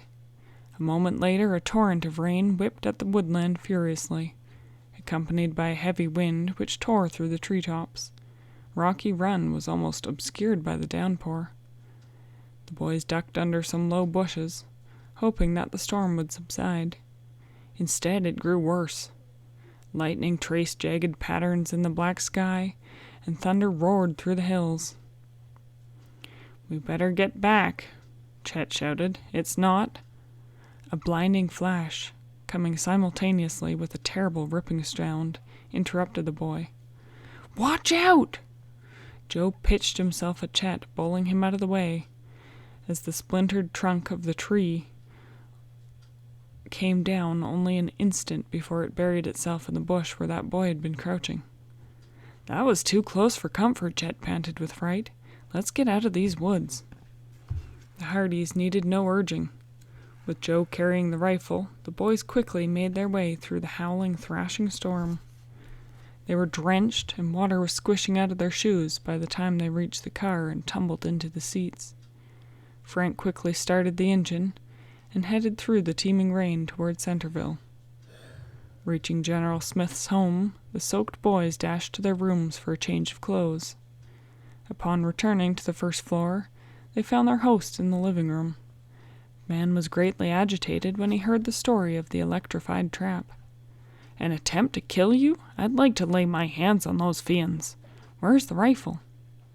"In the back seat of the car," Joe said. "I'll go out and get it." "No, wait till it stops pouring." And then the boys related the episode of finding the note in the canteen and showed it to the general. He was astonished. "This is remarkable," the officer exclaimed incredulously. "Now we're ready for the big push, and I'd suggest no time be lost." "To think the rifle may prove to be a good clue, too," Frank declared. Then he glanced out the window. "It's stopped raining now. I'll go get it." Sidestepping the puddles of water like a football player in a broken field practice, he ran to the garage. "What's this?" Frank said, stepping inside. He bent down to examine wet footprints on the side of the car. "Oh no!" An awful thought flashed through his mind. Frank put his car on the door handle. Wet. The boy's fears were confirmed when he flung open the door. Inside the house, Joe and the general waited for Frank to return with the gun clue. They heard his racing steps and saw him dash into the room empty-handed. "Where's the rifle?" Joe said. "It's gone. Impossible. I tell you, Joe, the rifle has disappeared." End of Chapter 9. Chapter 10. The Missing Rifle. "I can't believe it." Joe dashed out to search for himself. Soon it was obvious to all of them the rifle had disappeared. "We were followed," Frank exclaimed. "What chumps we were to not bring it into the house." "Somebody must have wanted that gun pretty badly to come out in the storm to get it," Chet commented when we were in the house again. "It was probably covered with the culprit's fingerprints," Frank mused. "Anyway, there goes a piece of evidence." Joe thought for a moment. "Maybe someone plans to use it in the shoot tomorrow. We'll have some investigating to do there." "You're a good marksman, Joe," Chet spoke up. "Why don't you enter the contest?" "With what?" Joe asked. General Smith got up, walked over to the cabinet, and unlocked it. "Here's my great-grandfather's rifle," he said. "Glad to have you use it, Joe." The boy was thrilled and gratefully accepted the offer. That evening, after a sumptuous Southern dinner, expertly prepared by Claude, the general schooled the boys in the nomenclature of Civil War firearms and gave Joe pointers on firing. "These old muzzle loaders," the officer said, "fired homemade bullets. I have a box of them you can use tomorrow." He produced the bullets, and also a mold in which they were made. The three boys could hardly wait until the next morning, which dawned bright and clear, an ideal day for a rifle shoot. Claude served another delicious breakfast, which included hot biscuits and a fluffy omelet. Then, taking the general's antique rifle, the boys and the officer drove to the site of the marksmanship event. The target range was laid out at the edge of town, in a field alongside the highway. Joe registered with the officials, who examined his weapon and approved it, and then he joined his companions, and all walked up to the firing line. On the table lay some prizes. The one marked first prize took the boys' eyes. It was the latest model target rifle with a telescopic sight. Suddenly, Joe clutched Frank's arm.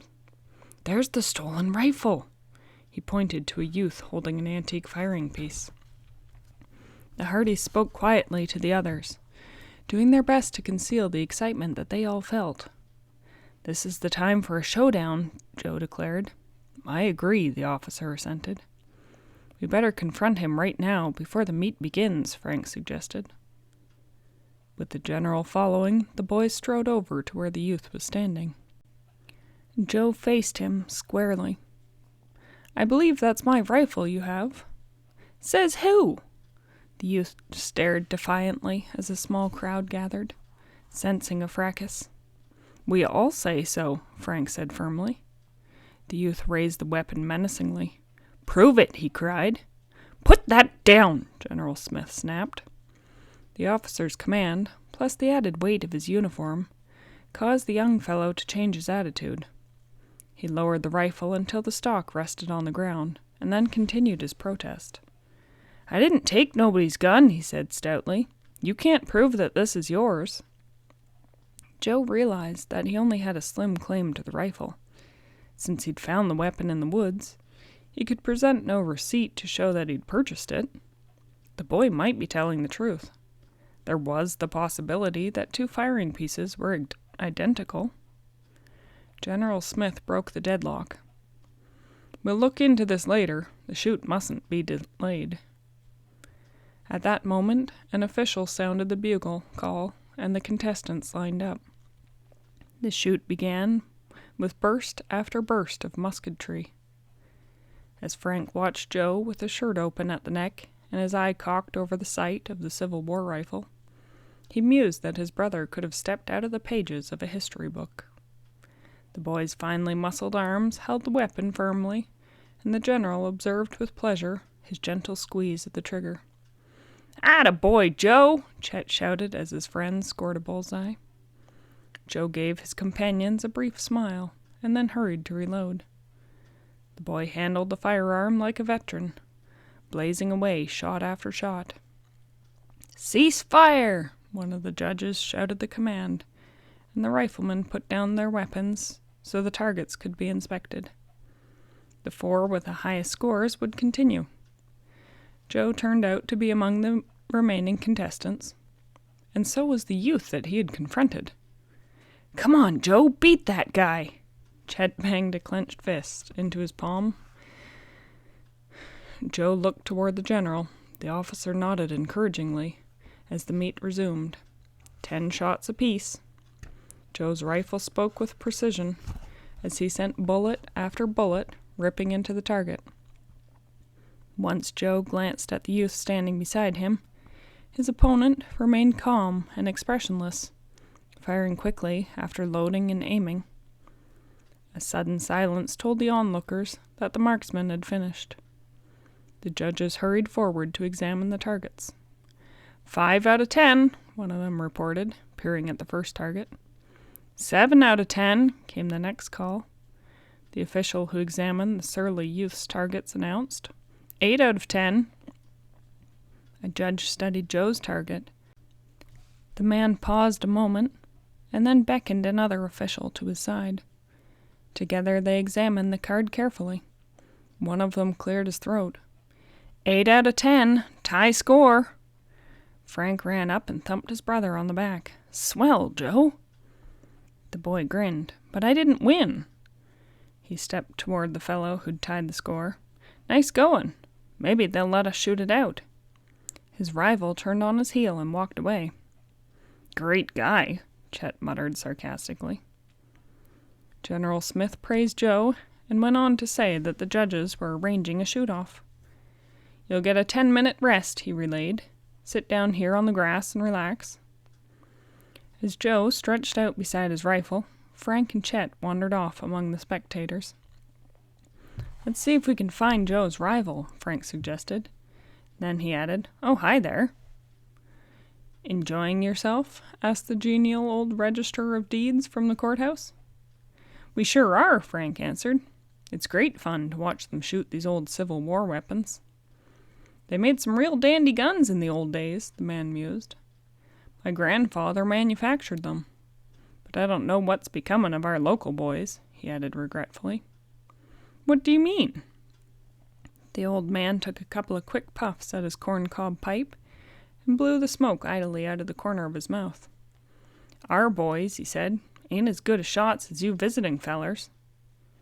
"But one of your local fellows tied my brother, and who knows, he might win the meet," Frank observed. "You mean that lad with the steady eye? He ain't from these here parts," the man declared. The remark startled Frank. "You mean he's a visitor too? He talks like you folks in Centerville." "I don't know where he's from, but it ain't Centerville," the man insisted. Just then Chet, who'd been standing nearby looking at the crowd, pulled on Frank's arm. "Come here, quick!" "What's up?" "That guy over there." "Whoops, he's gone now." "Who was he?" Something, that scar-mouthed guy at the museum." "He was standing right behind you when you were talking to that old fellow. I bet he was trying to hear what you said." Frank scanned the crowd, but he could see no figure resembling Professor Randolph's guard. Disappointed, Frank turned to Chet. "I have some interesting news. Let's go back to Joe." They hurried to where Joe was reclining. General Smith was sitting there on the tree stump, alongside of him. Frank told them about his brother's rival not being a local inhabitant. "The whole setup seems odd," he remarked. "I'd say he bears some investigating." "Perhaps he's one of the strangers my friend Jeb was talking about," General Smith commented, frowning. "I'm going to ask him where he's from," Frank said. He strolled off in the direction of the youth, who had reappeared and was standing alone under a tree. Chet followed eagerly. "Good shooting," Frank declared, walking up to the young man. The hardy boy received only a cold stare. "I hear you're not from town," Frank went on pleasantly. "Where do you hail from?" "What business is it of yours?" "Oh, just curious," Frank replied nonchalantly. Suddenly, the youth's expression hardened. A frown creased on his forehead, making him look much older. His eyes darted through the crowd as if he were looking for someone. Frank's eyes followed. Perhaps the marksman was seeking a pal, the young sleuth mused. As the hardy boy diverted his gaze to the crowd, the wily youth swung the barrel of his rifle. "Duck!" Chet shouted, but not in time. The weapon caught Frank on the side of the head, and he fell dizzily to the ground. End of Chapter 10. Chapter 11. Pleasington's Bridge. A shout went up from the onlookers at the shoot. Chet tried to grab Frank's assailant, but the fellow gave him a quick shove, which sent the stout boy sprawling. And then the stranger whirled and darted along the fringes of the crowd. In a second, Frank staggered to his feet. Despite the pain from the blow to his head, he set off after his adversary. Chet raced behind. Joe, who'd been attracted by the noise of the crowd, joined the chase. As the attacker ran into the woods, Frank was hot on his trail. But suddenly, a voice like chilled steel rang out. "Stop where you are!" A long rifle barrel protruded from behind a tree. Frank immediately recognized it as that of the youth. In a flash, Frank hurled himself to the ground behind a bush. As he lay there, wondering what he should do next, the ambusher uttered a cry of pain. The weapon dropped from his grasp, and then the rifleman turned and dashed off through the brush like a streak of lightning. "Are you all right, Frank?" came a voice from behind him. Frank rolled over to see his brother looking down at him anxiously. "Did you do that?" Frank asked as he rose from the ground. "Sure did. When I saw you drop, I figured something must be the matter. Then I spotted the rifle barrel sticking out from behind the tree, so I grabbed a rock and threw it. Pretty good pitching, if I do say so myself." "I'm glad you didn't miss," Frank replied wryly, advancing with Joe toward the place where the weapon had fallen. "You probably saved my life." Frank picked up the rifle, and the two boys returned to where they'd left General Smith. Enraged by the story of an unwarranted attack on Frank, the general immediately went out to find an official and report the incident. "Did you find out that guy's name?" Frank asked his brother as they were examining the firing piece. "No, but maybe the general did. Here he comes now." General Smith hurried with the judges of the meet. With them was a policeman. Joe told of the ambush incident. "That kid won't get away with this," the policeman declared. "I'll report it right away."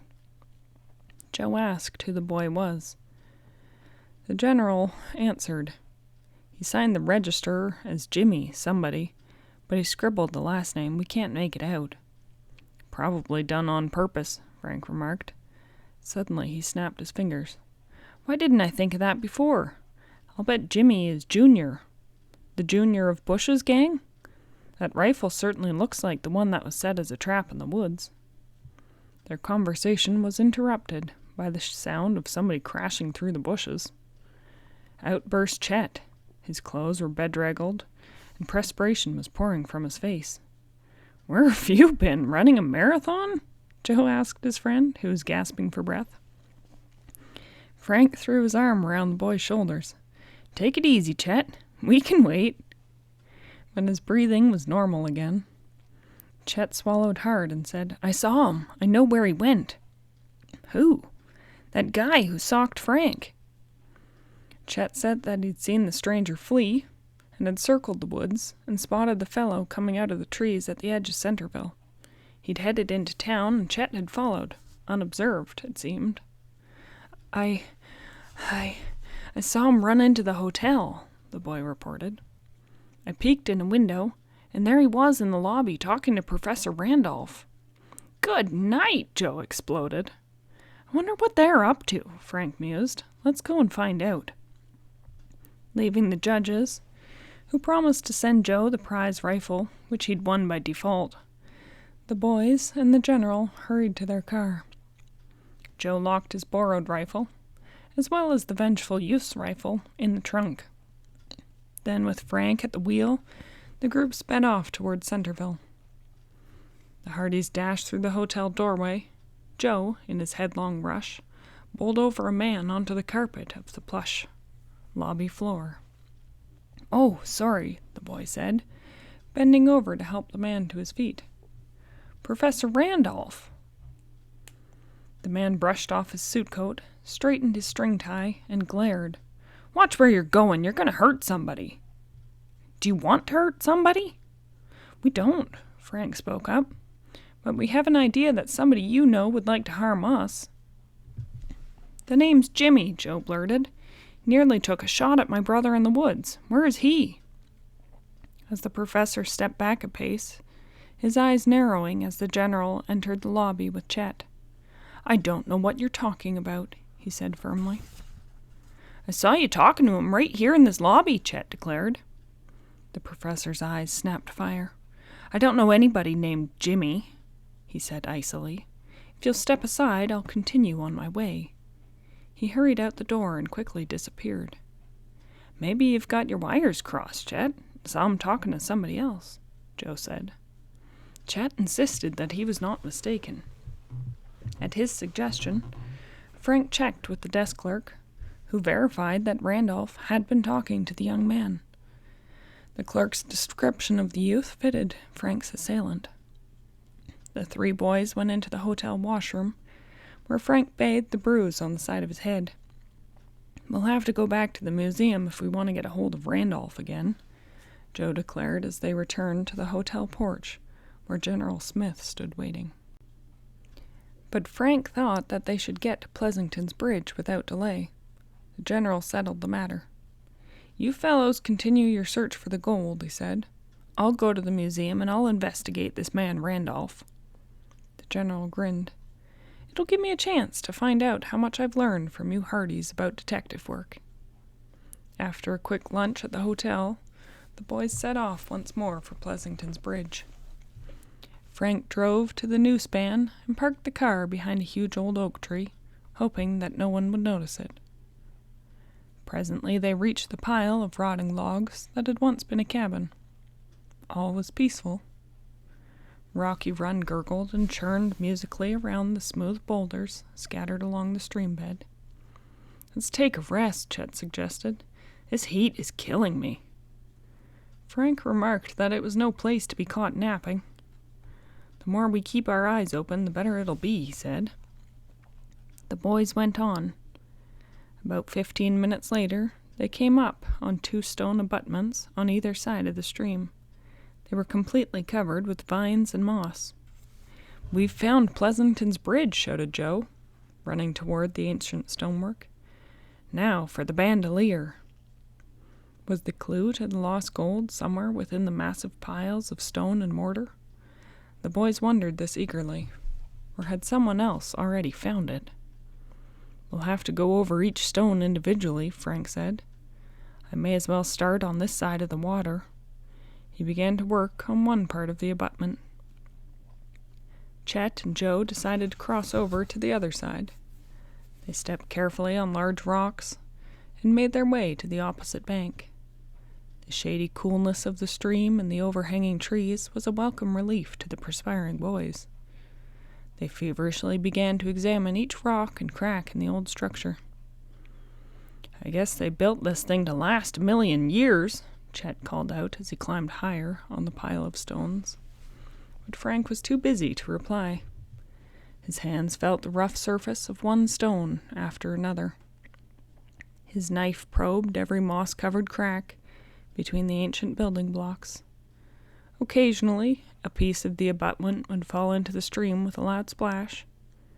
Frank found a loose section of mortar and pried away at it.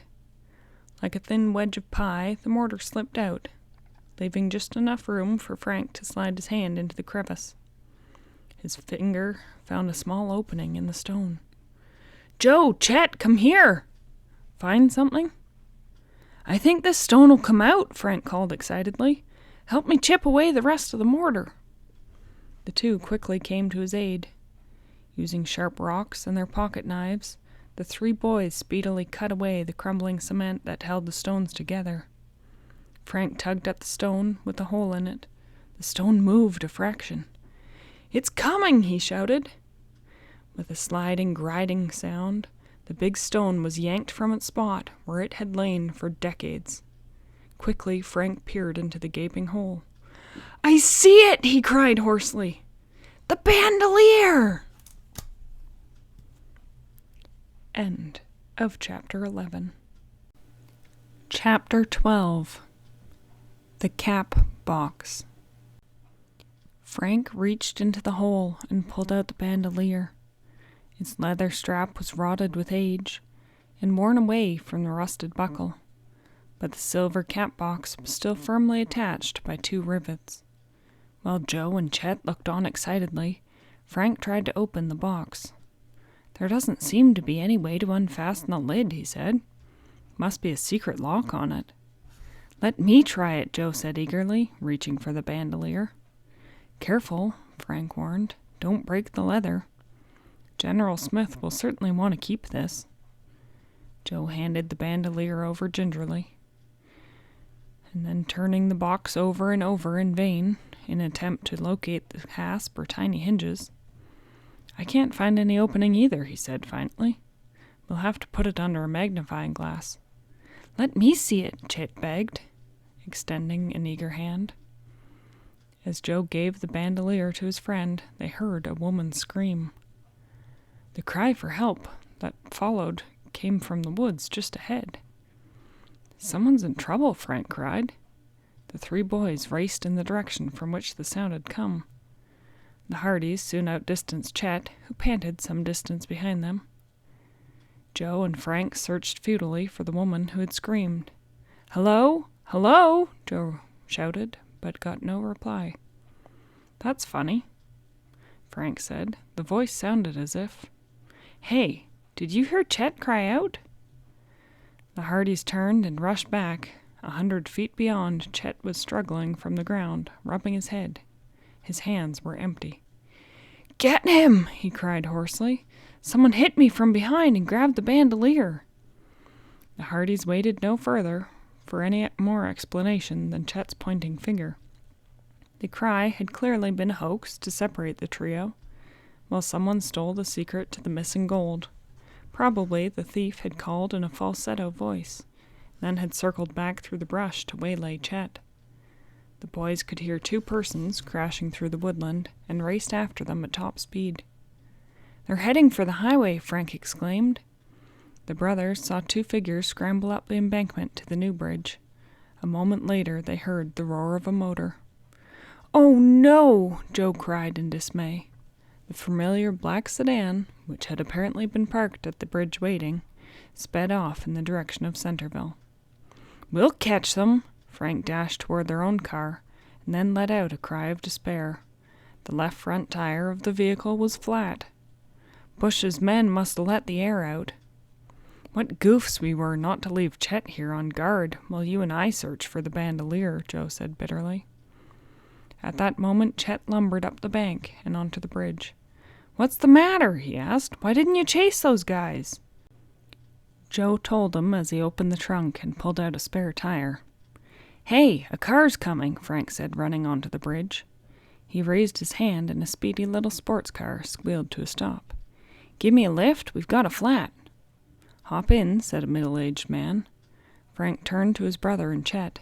"Meet me in Centerville. I'm going to find out where that car went."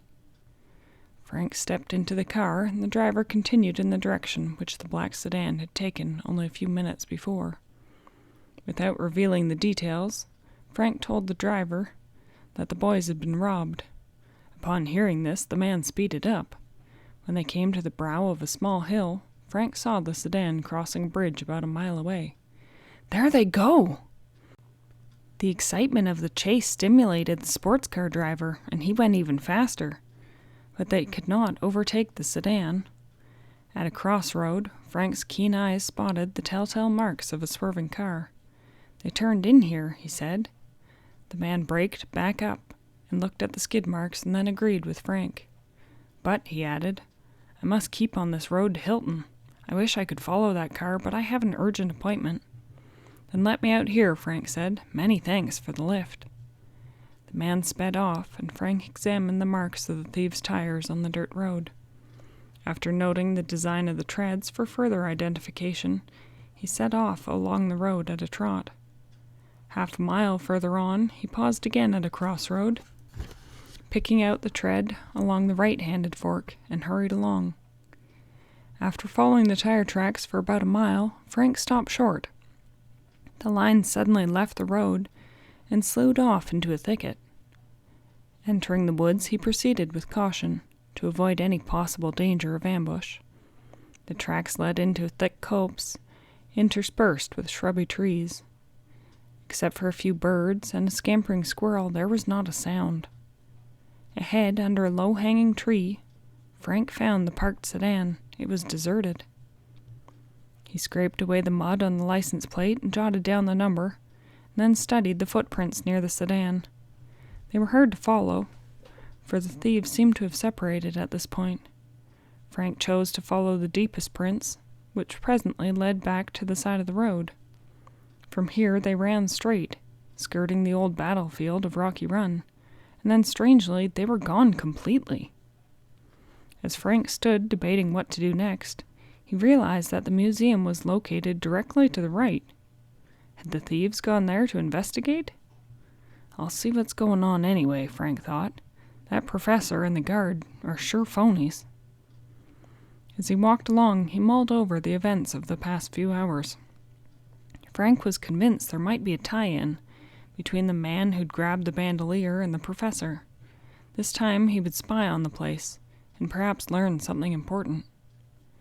Frank jumped a ditch beside the road and hid behind a tree. After glancing around cautiously and seeing nobody, he pressed his way along the field fence toward the old building. No one was in sight. The windows were closed and locked, as was the cellar door. Deciding to risk a look inside the old headquarters, Frank went around quietly to the front door. It stood open, and the guard was not there. He listened. Not a sound, so he slipped inside. From somewhere in the building came an indistinct but angry voice. "You fool! The secret? You bungle everything, Smiley!" The voice was that of Junior, alias Jimmy of the chute. "I tell you, it ain't safe to carry it," Smiley cried out. "Nobody'd think of looking for it among the souvenirs," he declared. Excitedly, Frank darted around the room. He glanced at all the tables and looked under the large exhibits for the stolen bandolier. Suddenly, his eyes spotted something unusual in the display case, where he'd picked up the old canteen. A Confederate cap was tilted at a peculiar angle. Frank lifted it.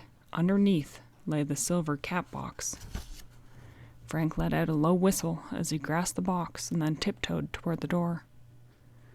Just as he reached the end of the room, a section of the floor in front of him raised up, and Smiley popped out of a trap door. Frank sidestepped him neatly, but the man spotted the cap box in the boy's hand. "You're not getting away with that," Smiley snarled and lunged toward him. Smiley was almost upon Frank, but with head down and arms in front of him, the boy hit the man with the force of a fullback plowing through the line. Smiley grunted, reeled, and fell. Frank bolted through the door, ready for his next opponent, but no one was in sight. His long legs fairly flew down the road. He looked back and saw someone following, but he maintained his pace. The pursuer was finally lost from sight. Frank did not slacken his speed until he was half a mile away, and then he settled down to an easy lope, presently clutching the cap box. He came into sight of the highway leading into Centerville. He'd not gone far when he heard the sound of a car. Apprehension gripped him. Had the thieves caught up with him?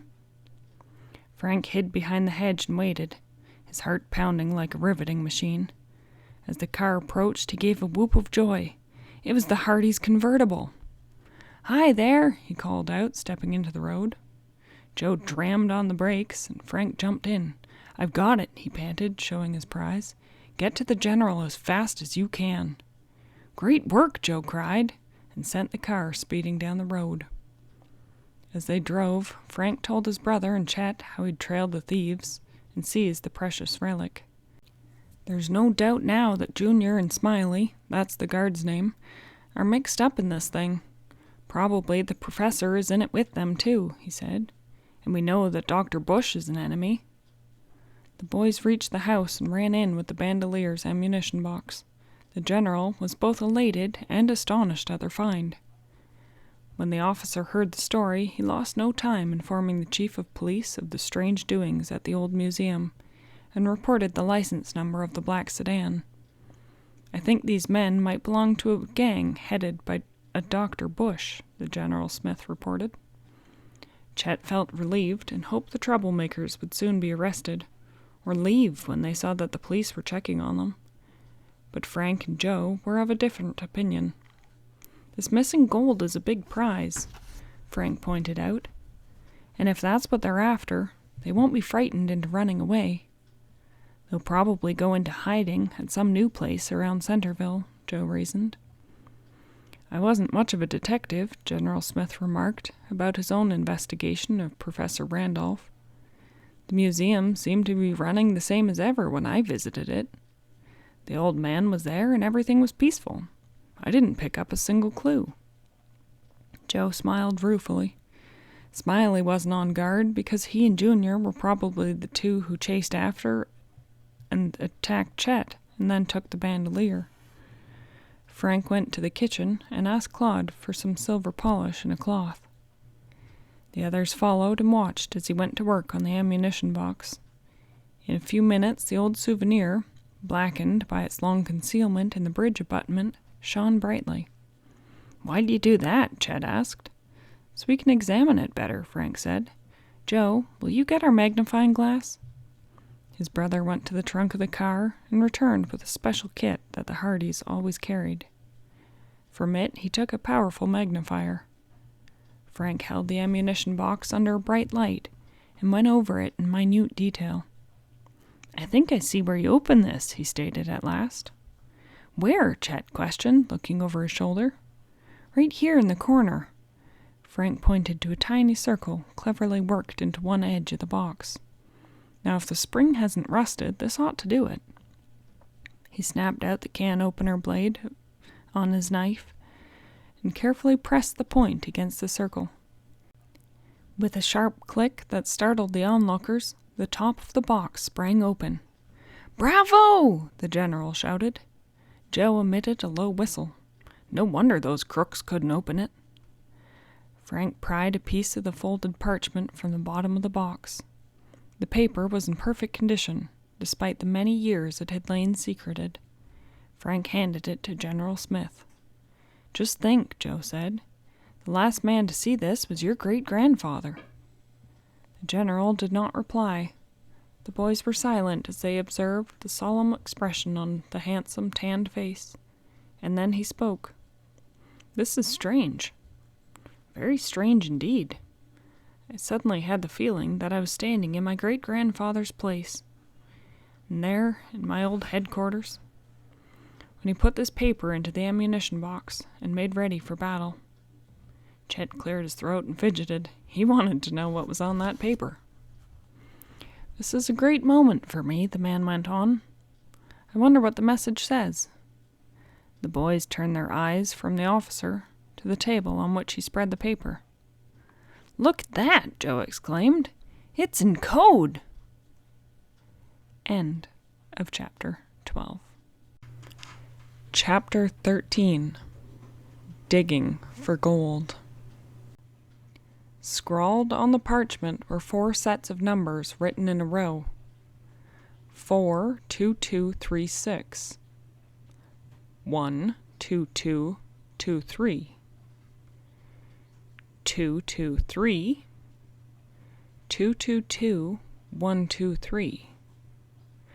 Across the face of the message, written diagonally, were the large letters CSA. As if that were not cryptic enough, 2 odd designs decorated the bottom of the page at either side. On the left were 3 muskets, stacked together like a sheaf of wheat, and on the right was a strange-looking tree, at the base of which rested a round object. "What a puzzler!" Chet cried.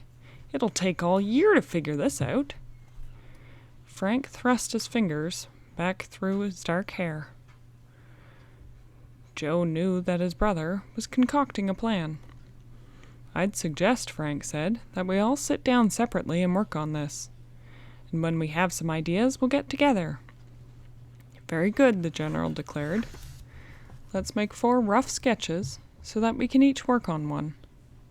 When this was done, the 4 sat in deep thought, each pondering over the secret message. The room was so quiet that the ticking of the clock sounded like a very noisy metronome. Suddenly, Chet chuckled and burst out, "I've got it!" "Well, let's hear it," Joe urged, grinning. "Probably another one of your brainstorms." "It's this way," Chet began, winking at the officer. "The CSA stands for Can't Stand the Army. The guns stacked up means they're going to stop fighting and sit down under a tree and eat breakfast. That big round thing's an egg." The generals and the Hardys burst into laughter. "I knew plenty of privates who couldn't stand the army," General Smith said with a smile. But then Joe asked, "Well, what about the numbers?" With a wave of his hand, Chet replied, "That's just to confuse us." When they'd composed themselves, Frank said, "Chet, I can't agree with all your deductions, but the one about the tree, maybe you've got something there." "Right," Joe added. "The tree's probably a landmark for something." Some time later, a sudden smile crossed Frank's face. He reached for a pencil, began to write down figures on a piece of scratch paper. He'd barely finished working out a series of letters and numbers when he shouted, "This is it!" With the others crowding around, Frank showed what he'd done with the coded message. "I took CSA to mean Confederate States America," he announced. "I figured that far too," General Smith remarked. "Where does that get you?" Chet replied skeptically. Frank followed his procedure with the point of his pencil. He pointed to the 4 sets of numbers. The first figure, 4, stands for the 4 letters in the Confederate States of America. Frank explained, "That's F. The 22nd letter is I, and the 3rd letter is N, and the 6th is D." "That spells find," Joe said eagerly. "And then the rest is easy," Frank continued. Frank reeled off the other numbers in the sequence, some 1 digit at a time, others in pairs, spelling out the letters as he went. And with the eyes of his onlookers widening with amazement, the boy read out, "Find the coin in iron." "That's a grand piece of code breaking," General Smith complimented. "Army intelligence could use you." "But we have to fathom these other symbols, too," Frank reminded the others. "What do you make of the muskets, the tree, and that round thing?" "My guess would be," his brother replied, "that those symbols tell us where the iron is." "Near some old Civil War muskets?" Chet suggested. "Or under a tree?" General Smith said. And then he added with a puzzled expression, "That is one queer-looking tree. I don't believe I ever saw one like it." "I still think that round thing's an egg," Chet persisted. "Looks to me," Joe observed, "as if we're still behind the 8 ball so far as finding the treasure is concerned. Find coin in iron can mean a dozen different things." "That's right," Frank agreed. "It might mean the money is buried in an iron box, or hidden in an iron mine, or in an old forge." "It might be in an old blacksmith shop," Joe suggested. "They had one on the plantation, didn't they, General Smith?" "Yes," the officer replied. "Every big plantation has a blacksmith shop. Wait, I've got a map here to the old Smith place." He pulled it out from the desk drawer, and the boys eagerly scanned it. The map was an antiquated form of blueprint, drawn on heavy linen paper and well preserved. The layout of the buildings was clearly delineated, with tiny hand-written word blacksmith barely discernible where the general's finger pointed. The Hardys were eager to investigate the spot at once, even to work through the night, but the general would not hear of it. "Morning will be time enough," he insisted. "Now that we know our enemies don't have the secret, there's no need for such speed. Furthermore, maybe the police will have rounded up the men by then, and we won't have to worry about their spying on us." The Hardys agreed with their host that the investigation could wait until the following day, but they expressed doubt that the gang would be caught very easily. Claude, hearing the story, declared that he would stay up all night and guard the house against a visit by the thieves. It was finally decided that the boys would stay on watch until 1 o'clock, and then the orderly would take over. That evening at dinner, the Hardys ran Chet a close race on second and third helpings of Claude's superb cured ham and pecan pie. All was peaceful during the night, and early the next morning the boys and the general were ready to start for the old plantation. Before leaving, General Smith called the police to inquire if any of the gang had been caught. He was told that the thickly wooded area was being combed, and all the highways were being watched, but so far the culprits were still at large. The abandoned black sedan had been traced by its license, and identified as the property of a man who lived in a town near Bayport. "A beautiful day," the general observed as they drove along, "but we'll have to be on watch at every moment." "Not like the day when Beauregard Smith hid the fortune," Joe said, "with distant thunder of artillery and the smell of powder in the air." Frank stepped on the brake and turned the car off the highway and into the rutted lane that led to the plantation.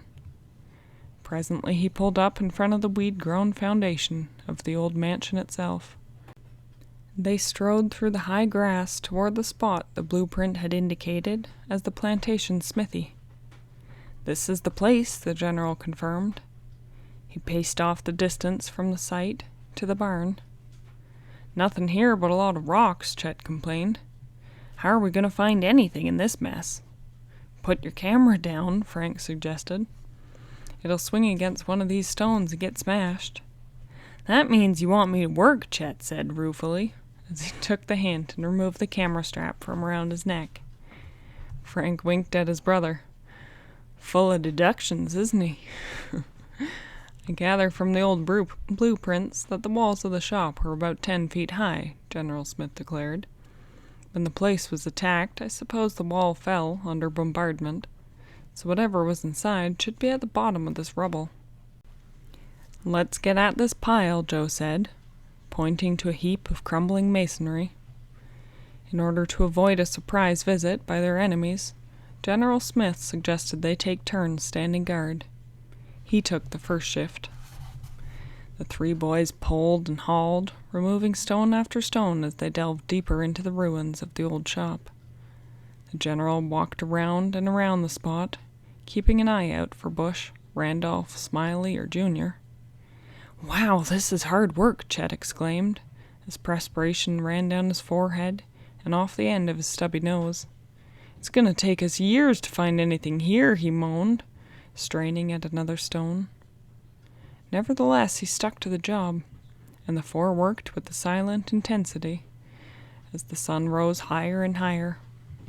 Finally, the officer called a halt, and the group sat down to eat the lunch that Claude had packed for them. After a rest period, during which Joe remained on guard, work started again. "Here's a handle," Frank said an hour later, grasping the wooden pole that extended out of the ruins. "That may be part of the forge," Joe called excitedly. Further digging disclosed the rest of the furnace. Somewhat later, Joe came upon the anvil. It was so heavy that it took the concentrated efforts of all four to lift it. "Do you suppose the gold's in this?" Chet asked eagerly. "No," Frank replied. "This is a solid piece of iron." As he spoke, Joe shouted, "Here's an old rifle!" "Well, now we're getting somewhere," Frank cried excitedly, recalling the stacked weapons on the coded message. Feverishly, the boys dug near the spot where the rusty old firearm had been exhumed. At 4 o'clock, Chet was ready to give up, when suddenly his hand struck something hard and smooth. He dug at it like a bulldog after a buried bone. "I found a box!" he shouted. End of Chapter 13. Chapter 14. A Bombardment. Joe and Frank rushed to Chet's side. The three lifted the heavy iron box out of the rubble. "I'll help you open it," General Smith offered, as excited as the boys in anticipation of discovering Civil War gold. The officer picked up a flat stone, and with a mighty blow he knocked off one of the rusty hinges. Chet pulled up the lid as the others looked on, holding their breath in anticipation. Inside the box were a dozen horseshoes? "Gosh!" Chet cried, a pout of disappointment thrusting his lower lip forward.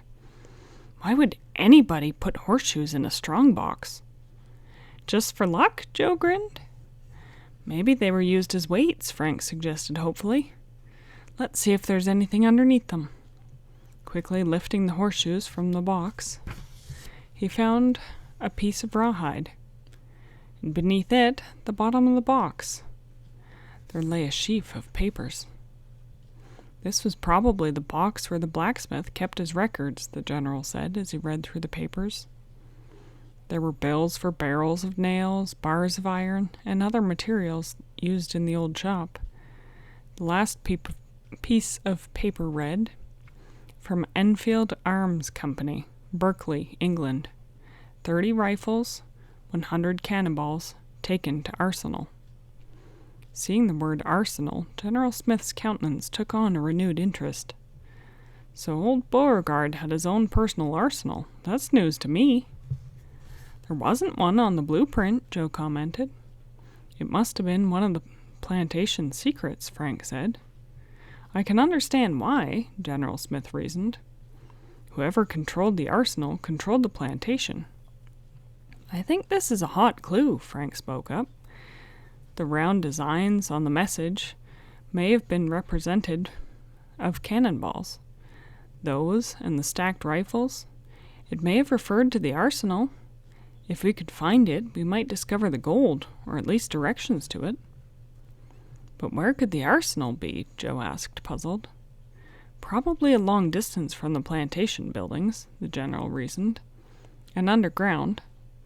In the first place, it would be dangerous to store explosive near the main buildings. And secondly, arms and ammunition would probably be in a secret spot. I'd suggest we go home and study the blueprints for clues. Also," he added, with a look at Chet, "Claude would not want us to be late for dinner." "General Smith," Chet said, beaming, "I'd like to be in your army." The boy picked up his camera. "But before we go, I want somebody to take a photo of me holding this clue." Chet posed by the box that he'd unearthed while Joe held the camera. "This is the last one on the film," Joe observed, "so you'd better not move." But just as he snapped the picture, Chet sneezed. General Smith shook his head as he smiled and led the group to the car. As they started off, Chet asked the officer where he could have his prints made up. "The general store in Centerville does its own developing. If we drop them off now, you could probably pick them up tonight." "That's great. I'll get some more film, too," Chet said. When they arrived home, Frank noticed a letter lying on the hall table. It was addressed to the Hardys. He opened it, frowned, and read aloud. "Hardy boys, clear out and go back to Bayport if you want to stay healthy. Kids who don't mind their own business end up in the graveyard." The message was unsigned. "Good night!" Joe exploded. Somebody doesn't like you," Chet stammered. "What's the postmark?" General Smith asked, taking the envelope. "Centerville, eh?" "Which means," Frank reasoned, "that Bush or his men haven't left town. Let's call the police and see if they've arrested anyone." The chief informed the general, who telephoned, that no one had returned to the museum, nor had anyone fitting the description of Randolph, Smiley, or Junior been picked up. "So they're still at large," General Smith said, reflectively, as he reported to the boys. Now that this note has come, we'll have to get Bush before he gets us, Joe burst out. But we've got to act fast, Frank added. I admire your spirit, General Smith smiled. Your plan of taking to the offensive is the best in the military tradition. An offense is sometimes the best defense. But we'll have to be doubly alert. I wish we knew what this Dr. Bush looks like, Frank mused. But all we know is that he has long legs and carries a black bag. And probably has a number of aliases, Joe added. I'd like to get a picture of the other half of him, Chet remarked. Which reminds me, I'll run into town after dinner and see if my prints are done. Later, leaving the Hardys and the General mulling over their plan of attack, Chet took the convertible and drove to Centerville. He parked in front of the town's general store and went inside. Finding his prints ready, Chet paid the bill. While waiting for the change, he glanced around the store. Everything from jelly beans to lawn chairs cluttered the establishment. Finally, Chet's eyes fell on a string of tiny red balls hanging from a wooden rack. "What are they?" he asked the clerk. "Atom crackers." "Atom crackers? Do you eat them?" "I should say not," replied the small man dryly. "If you ate those, they'd blow you inside out." "I get it," Chet said, laughing. "They're like firecrackers." "Only quite a bit louder," replied the man. "Want some? The 4th of July will be here soon." Chet beamed as he thought of scaring the Hardys with the powerful little charges. "I'll take a dozen." The man put 12 of the little red balls in a bag and handed it to Chet. As the boy went out the door, the shopkeeper warned him to be careful with them, and to get away quickly once he'd lighted the fuse. Intrigued by the thought of setting off a firecracker, Chet reached into the bag and pulled one out as soon as he reached the sidewalk. He'd not noticed that directly across the street was the Centerville police station. Grinning, Chet put the atom cracker on the sidewalk and lit the fuse. At the same time, he hopped back and lifted his hands to his ears. But as he did, the paper bag slipped from his fingers and landed directly on top of the sputtering fuse. In an instant, Centerville Square shook with a deafening explosion, like the town was under siege. Chet shuddered at every blast, hoping no more would go off, but the whole dozen sent their rapid-fire reverberations echoing and re-echoing through the little town. "Oh! Oh no!" Chet moaned, seeing people pop their heads out of the doors and windows. The exclamation was hardly off his lips when 3 policemen came storming from the station house. 2 others followed, which gave the boy the feeling that he was being ushered to his doom. "But I didn't mean to do anything," he said with outstretched hands. "Tell that to the chief." Chet was marched into the police station and led across the room to a desk perched on a dais. "This boy is responsible for that bombardment," one policeman bellowed. The chief, a stout man with 3 distinct chins, leaned forward and looked over his horn-rimmed glasses at the trembling boy. "This is a clear case of disturbing the peace. I'm going to throw you in jail," he shouted angrily. End of Chapter 14. Chapter 15. A Shot in the Dark. "Don't put me in jail," Chet pleaded. He visualized himself spending the summer behind bars. "Please, Chief, if I go to jail, I won't be able to get pictures of the criminals." The man raised his eyebrows, and the police officer exchanged questioning glances. The chief leaned far over his desk and shook a finger at Chet. "If there are any pictures of criminals to be taken, you'd better leave it to the police," he stormed. "I take it you're one of General Smith's guests," he added a little less sternly. "Yes, sir," Chet answered. "Well, I'm going to let you go this time, but only on one condition. No more atom crackers before the 4th of July." "Yes, sir." The boy sighed with relief. As Chet was leaving, the chief called out to him, "Will you be seeing General Smith tonight?" "Yes, sir." Tell him that a woman called here a little while ago and warned us to pick up Dr. Bush if he came around. She wouldn't give us her name." Chet told the chief that a similar request had come to the Hardys in Bayport. "We're searching for Randolph and those other two," the chief said. "You boys keep your eyes open, too." "We sure will," Chet promised as he left. On the sidewalk, he came face to face with the Hardys, who were out of breath from running. "You all right, Chet?" Frank panted. "We heard a bombardment. What happened? Who started it?" "I did." "What?" "I learned that you shouldn't shoot off atom crackers here before the 4th of July. With much laughter, the Hardys finally got Chet's story straight. He also told them about the woman's phone call. There was no doubt in anyone's mind that Bush was in the vicinity. But who, Frank and Joe wondered, was the mysterious woman? The boys decided to discuss the matter at the house. "I got my pictures," Chet beamed. "Let's see them," Frank said. Chet pulled the packet from his pocket and held all the photos under a streetlight. Of all the snaps that the boy had taken, only a few had proved clear enough to print.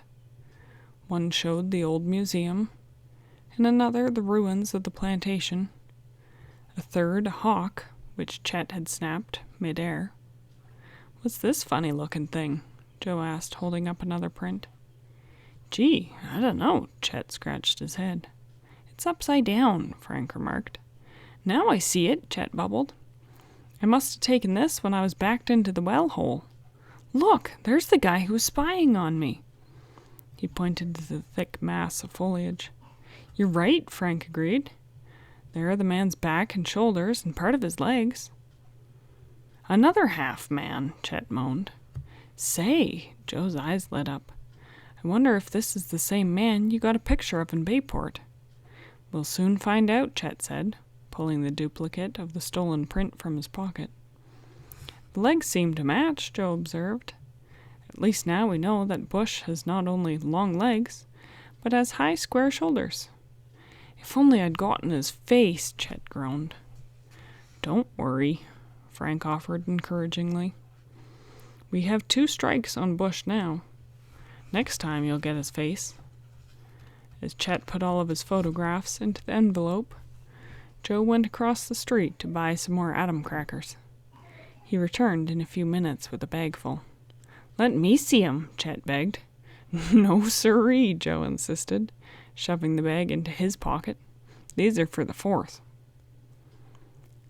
Upon reaching the house, Chet related the experience in town to the general. The officer laughed heartily at the story of the atom crackers, but he frowned upon hearing of the woman's phone call. "With Bush and his gang still around, we're going to have to be prepared for anything." Later that night, the boys decided to take a drive around the Centralville area. The stars were clear, and the air felt refreshingly cool as they leisurely toured the countryside in the open convertible. On the way home, Frank decided to go past the old Beauregard Smith plantation. Soon they were approaching the overgrown lane which led them into the property. "Well, tonight I can get a good solid sleep," Chet yawned. "No more sleuthing until tomorrow." "Don't be too sure," Frank said, slowing down. "I just saw a light flash in there. Let's see what's going on." As he pulled to the side of the road, Chet grunted and announced that he would guard the car while the Hardys went to investigate. "Sure, fall asleep and be kidnapped," Joe teased. "You'd better come along." "But I'm tired, fellas." Chet reluctantly agreed and brought up the rear as the boys, unlighted flashlight in hand, walked silently and cautiously toward the spot where Frank had seen a light. The clear, star-studded sky made it easy for them to find their way. When they reached the front of the mansion's ruins, Chet flopped down on the granite stepping stone. He yawned, and his head flopped down onto his ample chest. No light was visible, but there were muffled sounds. "Somebody's digging," Joe whispered. "For the lost gold, I'll bet." Chet came to life. "Let's rush 'em." "We'd better wait here a while," Frank advised. "Nobody can see us. but we may be able to pick up some useful information." The boys strained their ears. A thud sounded emptily in the distance, and then another. Suddenly, Chet sneezed. In the stillness, the sound seemed magnified 100 times. The thud stopped. "Quick, move to another place," Frank ordered. "They've spotted us." As he grabbed Chet by the arm and pulled him roughly from his perch on the stepping stone, a flash winked in the distance, and the sound of a rifle shot scattered the stillness. "I'm hit!" Chet cried out, falling to the ground. "Where?" "In the leg!" Chet writhed in pain. Apprehension gripped the Hardys. Had their friend been badly wounded? It would take both of them to carry him to their car. Meanwhile, what about the diggers? "First things first," Frank said, gritting his teeth. Forgetting all other problems, the brothers hauled Chet to his feet and put an arm over each of their shoulders. At a safe distance from the riflemen, they laid him on the ground. "Hurry, get me to a doctor," Chet moaned. Frank, using his body to shield the beam from his flashlight, bent low to examine the wound. Blood oozed from right above the right knee, but there was only a long, deep scratch on Chet's leg. "You weren't shot, Chet." Frank tried to conceal his grin. "You've scratched your leg on the stepping stone. Hold on, I'll bandage it." "I'm not shot?" Chet asked, as he sat up in surprise. "Are you disappointed?" Joe asked. "I guess not," Chet replied as Frank bound the wound with a clean handkerchief. And then he added, "Thanks, fellas. Didn't mean to scare you like that." "Forget it," Frank said, and he turned to his brother. "Joe, put an ear to the ground." The blond boy obeyed. Receding footsteps told him that there were at least 2 enemies, and then dull thuds made it evident that they'd gone back to their work. "Come on, let's find that guy who shot at us." "Right. Chet, you stay here till we get back." "But they're armed," Chet argued. "You haven't got a chance against them." "We'll be careful," Frank promised. "We have to find out who they are and what they're up to." With that, the Hardys slipped into the darkness, circling toward the spot from which the rifle flash had come. End of Chapter 15. Chapter 16. An Old Safe. "Listen." Frank grabbed Joe's arm, and the boys stood stock still. Work was going on in a pit among the ruins of the plantation's former study. "Sure, I scared 'em off," the man said braggingly. "Pretty brave until they heard my gun." "Good things we got the stones blasted out before they came," another said. "I just hit something, Hank. Give me your strong light." "Junior." It was another one of the boys' kidnappers. In a moment, the glow sprang up, not more than 20 feet from the Hardys. Frank and Joe crouched low to avoid detection, all the while observing the bizarre scene before them. The 2 men, their backs toward the boys, were stooping down in a hole dug along a cellar wall in the house. "It's a safe, Hank," Junior said excitedly. "Jumpin' Jiminy," Joe whispered to his brother. "If they've found the gold, we've got to act fast." The boys backed away and held a hurried conversation. It was decided that they'd better try to stop the criminals from opening the safe rather than to go to the police. "But how?" Frank pondered. "I've got it," Joe said softly. "The atom crackers." Frank immediately grasped his brother's idea. "We'll scare them off." "Careful, Joe. If they see the light of the match, we're sunk." The younger boys pulled the bag of atom crackers from his pocket and crouched at the very base of the wall so that the light of his match could not be seen by the men. When they lit the fuse of the little red ball, it sputtered, and Joe hurled it toward the edge of the woods, about 50 feet from where Junior and his companion were standing. 1 second, 2 seconds, and then wham! The 2 diggers jumped and cursed. and Joe lit the second cracker. Shoot 'em back, Junior! Joe lobbed the cracker. Junior reached for his rifle. As he did, the second explosion burst from the opposite direction, and then the third from still another direction. "We're surrounded!" he cried out. "We better scram!" As if to help the men on their way, a fourth atom cracker burst from behind them, filling the night with 1,000 reverberations. The boys thought of following to nab at least one of them, but both started shooting over their shoulders as they fled. Frank and Joe stopped running. Regretfully, they watched the erratic course of the men's firing as the two fled to the road, scrambled into an automobile, and roared off. "Let's get to our car," Joe urged. Frank reminded his brother of the distance to the car and the fact that Chet was alone and his leg was injured.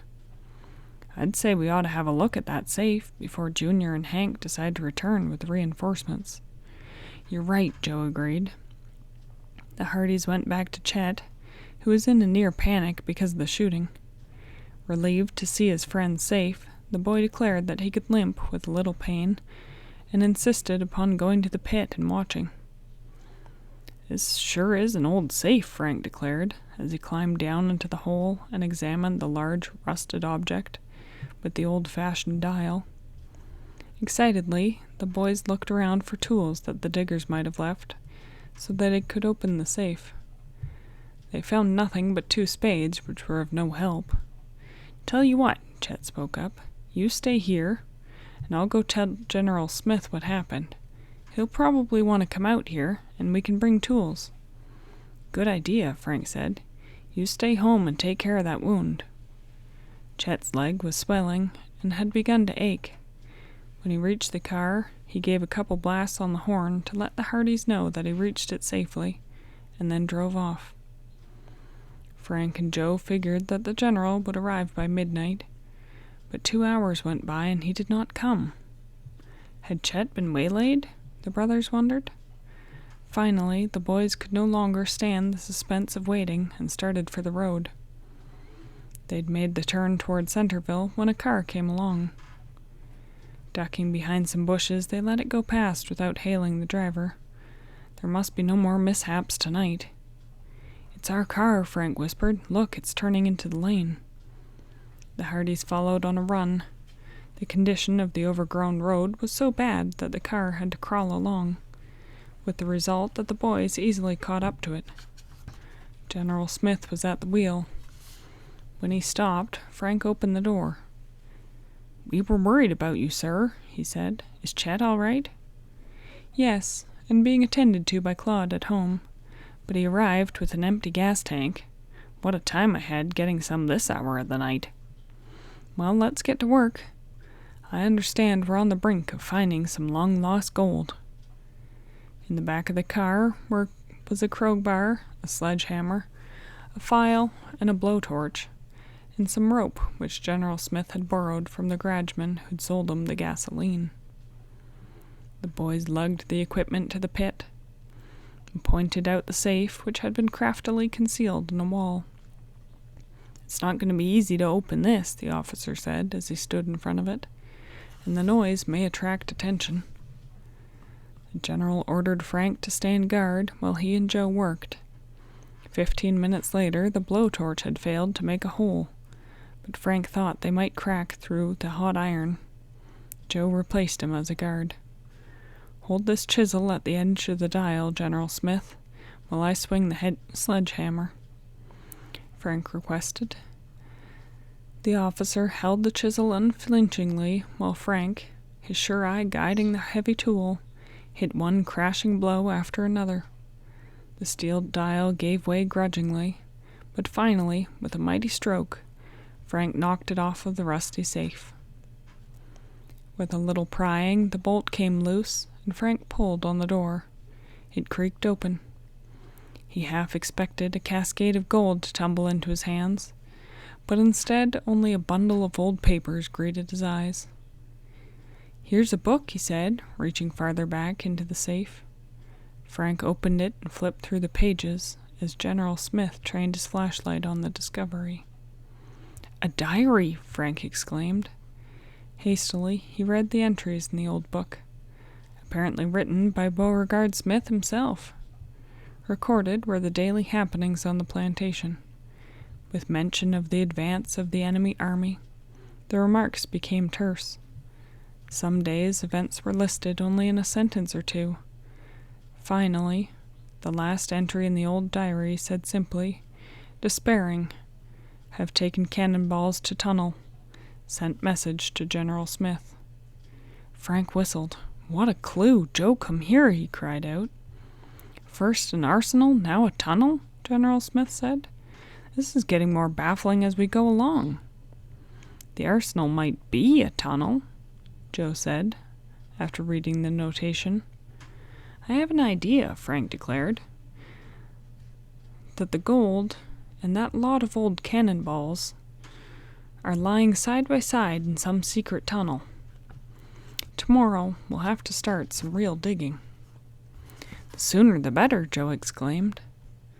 "I'll hire a couple laborers to help us," General Smith offered, "and we'll dig this place up until we find that tunnel." The eastern sky was faintly pink as the group gathered up the papers and set off for the car. Back at home they bathed, ate, and caught a few hours' sleep. And then the general made some telephone calls to arrange for 2 workmen in Centerville to help with the digging on the plantation. Chet, who was the last one awake, was agog over the news.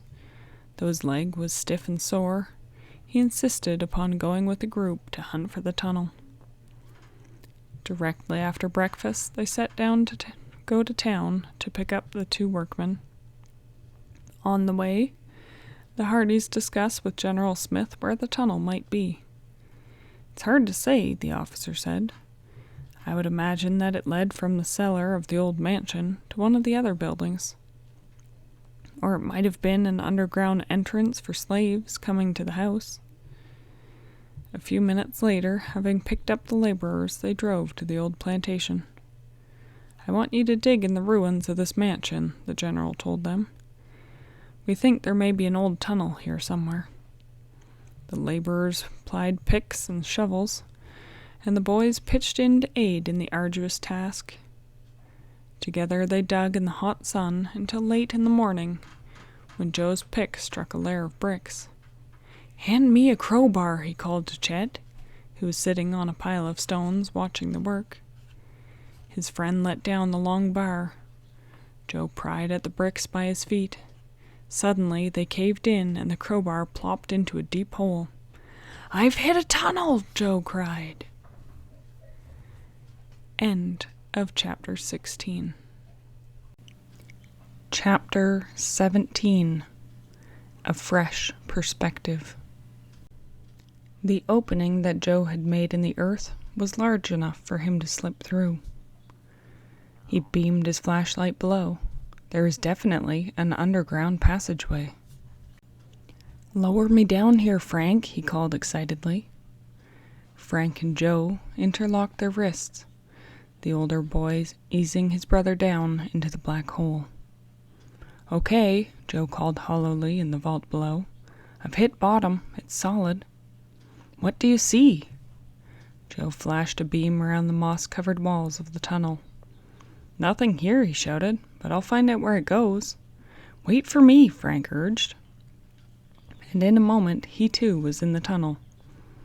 The boys turned left and walked gingerly in the bricked passageway toward what once had been the opening into a cellar of the mansion. The entrance was sealed up by a heap of stones which had fallen down from the old foundation. "This is as far as we can go in this direction," Joe said. "Let's find the exit." Picking their way along the dark tunnel, the boys walked nearly 200 feet. There was no sign of any gold or any cannonballs. Presently the passageway started uphill. "Here's a dead end," Frank concluded, as they came to a halt before a mound of earth. "But it must lead somewhere," Joe insisted. "I'm going to give it a kick." He sent his foot thudding into the soft dirt. "Look, I see daylight!" Joe's kick had opened a slight fissure in the earthwork at the end of the tunnel.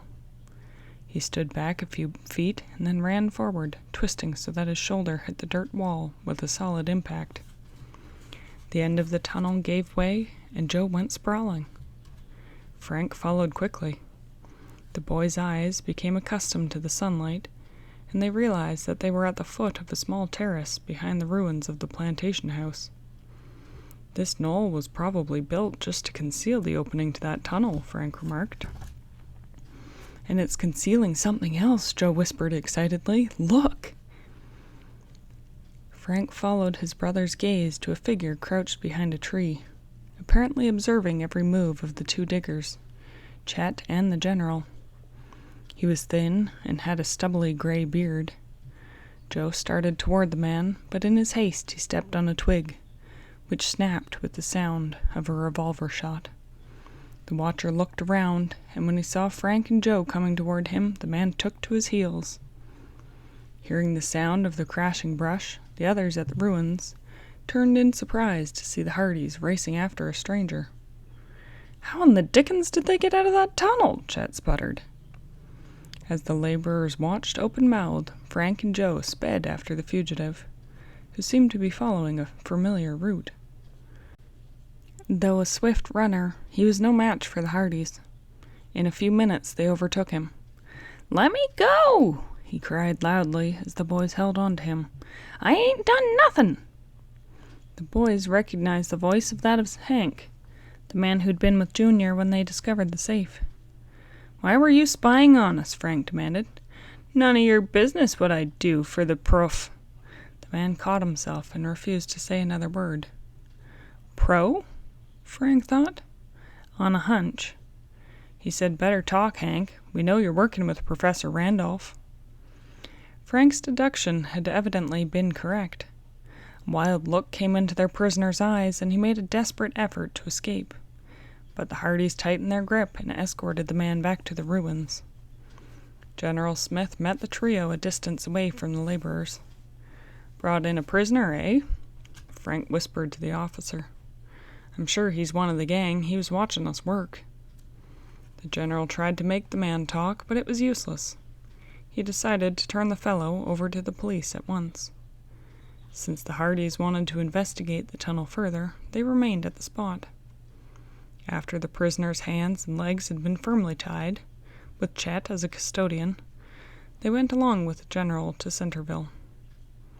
Frank and Joe looked carefully at every brick in the old tunnel, but found no clue to the treasure. "I don't think this is the tunnel that old Beauregard Smith meant," Joe said at last. While the boys waited for General Smith to return, they discussed the mystery from every angle. Perhaps now they would get a break, if the prisoner would tell all that he knew. They were still discussing the capture when the general returned alone, Chet having remained at the police station to provide the chief with full information. "But even if he doesn't talk, we know he's one of the Bush gang," Joe declared.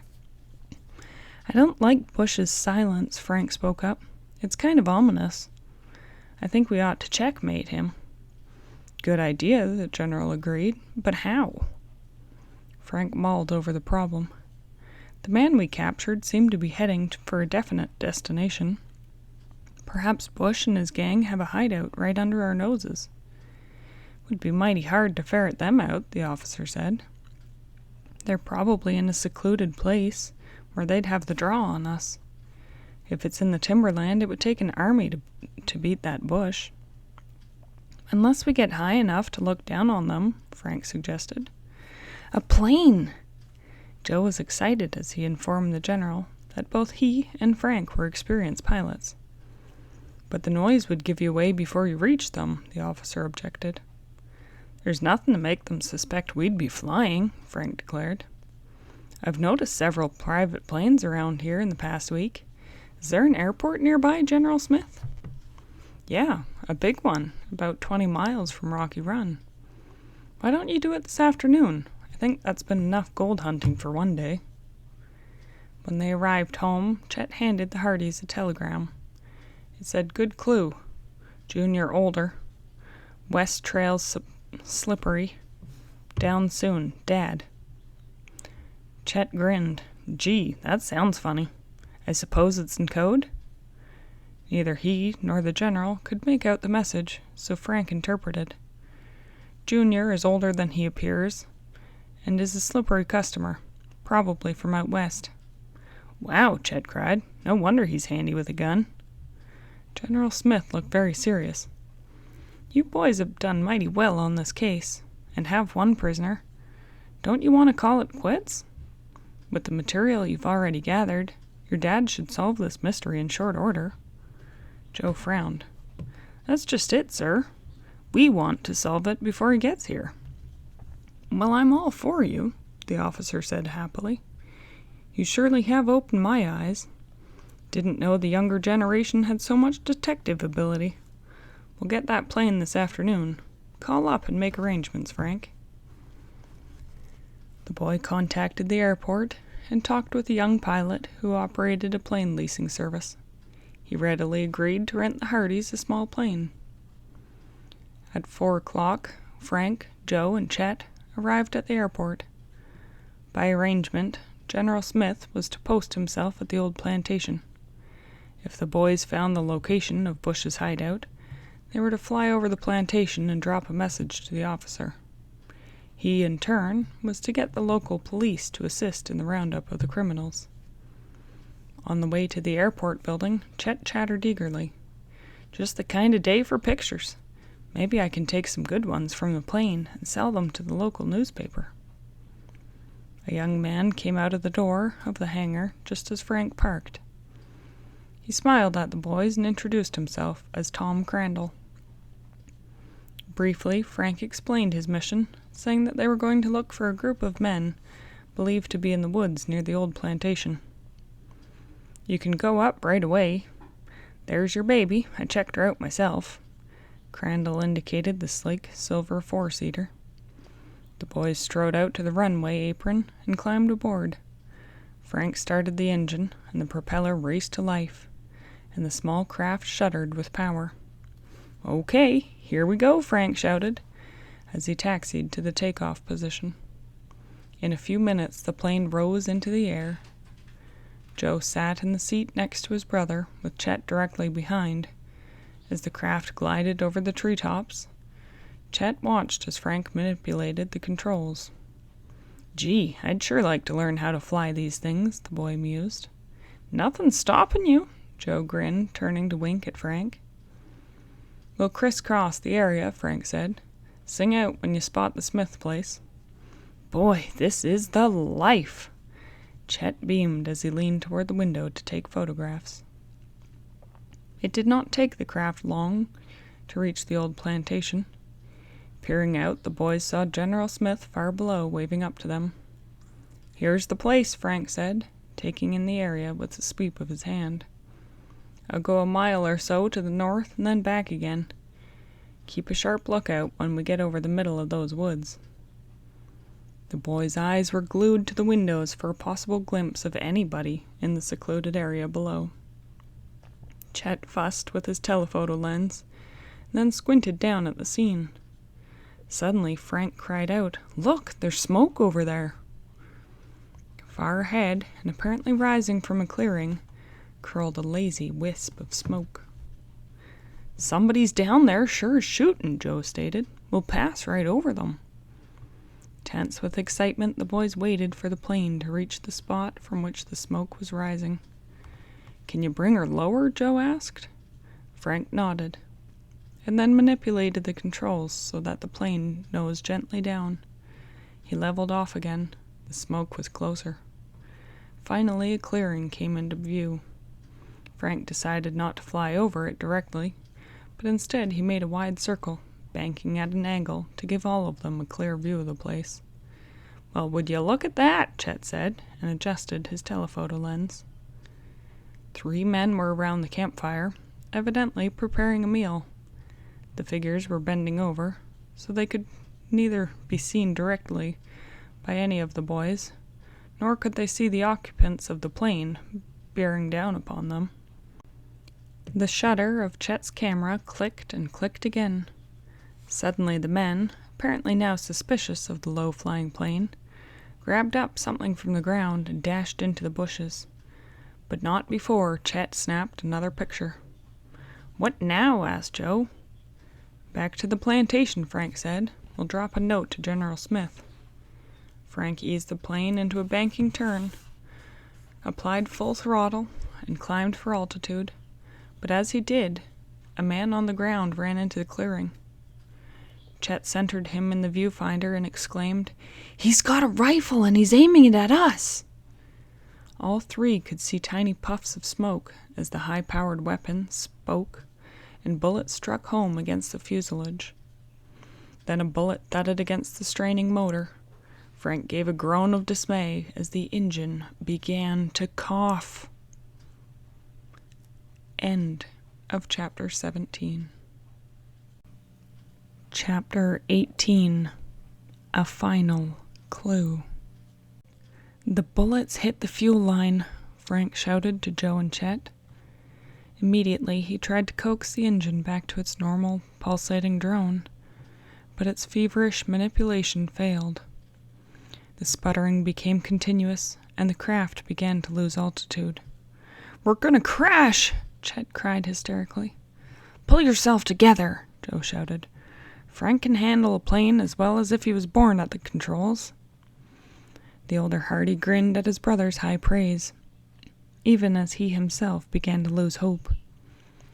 "We may be able to keep her up long enough to make it back to the airstrip," he yelled encouragingly.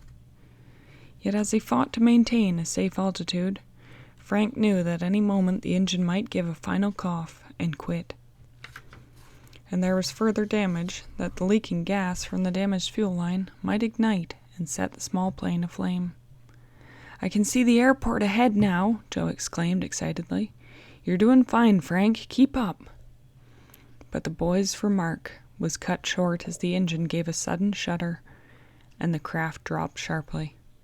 Trees loomed only a few feet below the belly of the plane. But now Frank was lined up with the runway. "Hang on," he bellowed. "I think we're going to make it, but it may be a rough landing." Chet sucked in his breath and shut his eyes as the wheels struck the concrete and bounced. The plane bounced twice more and then skidded to a final stop a few yards in front of its hangar.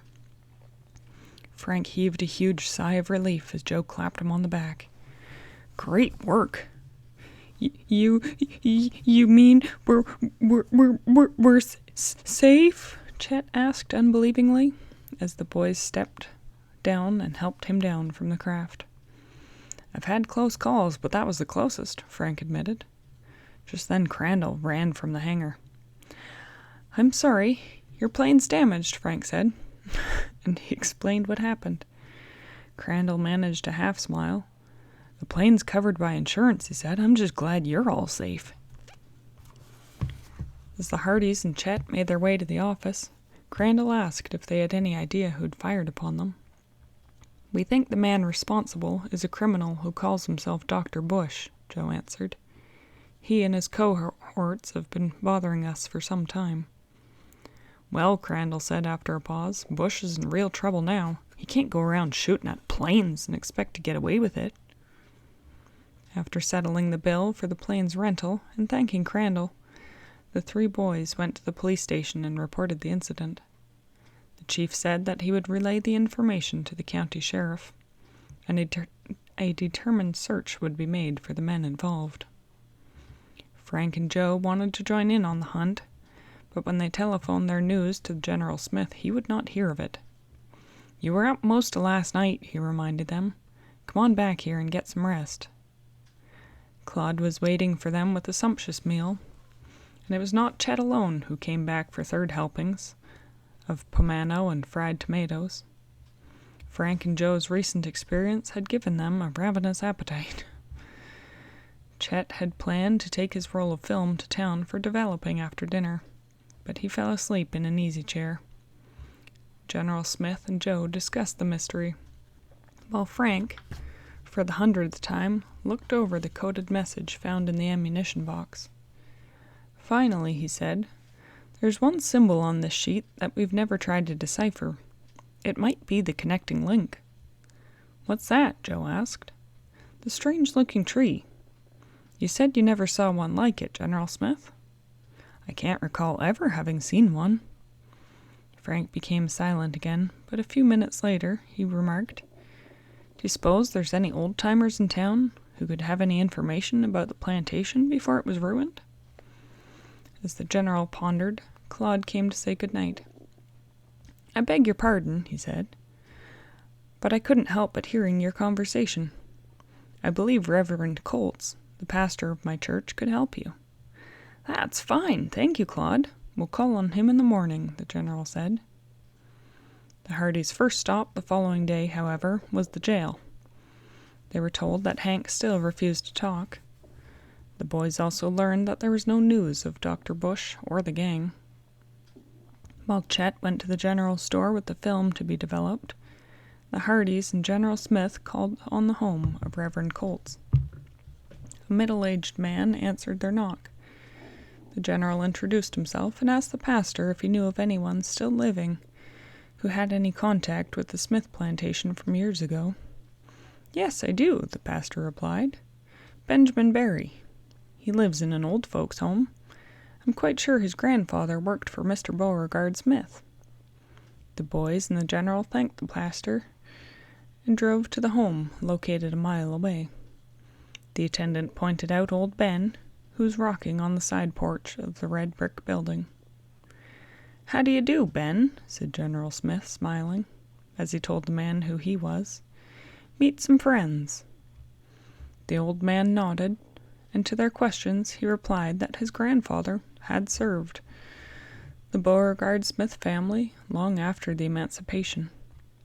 He was delighted to talk of the older days. After a few minutes, General Smith steered the conversation around to the lost tunnel. "Did you ever hear of an old arsenal on the plantation?" the general asked. Ben shook his head. "Ever see a tunnel or any other hiding place?" The old man took up a cane resting beside his chair and thoughtfully folded his bony hands over it. "I'm trying to think, General," he paused. "No, I don't remember any tunnel, but I know my grandpop was scared of the woods along the run." "Why?" Joe was the first with a question. "He said he once saw Mr. Beauregard swallowed right up by the earth. Probably because of some hole that nobody but Mr. Smith knew about." "That might just be what we're looking for," Joe burst out. "Where was this place, Ben?" "I don't know exactly, but someplace along the rocky run." "There's another question we'd like to ask you, Ben," Frank spoke up. The boy reached into his pocket and pulled out a drawing of the tree, as it had appeared on the coded message. "Ever see a tree like this?" Ben carefully adjusted a pair of gold-rimmed spectacles on the bridge of his nose. After studying the tree a moment, he smiled. "Well, I declare, I haven't seen a Franklin tree for many, many a year." "A Franklin tree?" "Mr. Smith planted a lot of them along the rocky run. They were his favorite trees. But most of them died right off, so I heard." Ben believed the species had been found growing first in the Carolinas, and then it had almost died out until the middle of the 19th century, when it became quite popular and was named for Benjamin Franklin. "Could you describe the tree?" Joe asked. The old man thought for a moment. "As I remember, trees stood 15-20 feet high. They had leaves like those on magnolias, with fragrant white blossoms," he concluded. "The trees are still rare because they're hard to grow. It's too bad. They smelled wonderful on summer afternoons." Ben looked up. "I'm sorry I haven't been able to be more help for you." "But you have," Joe said enthusiastically.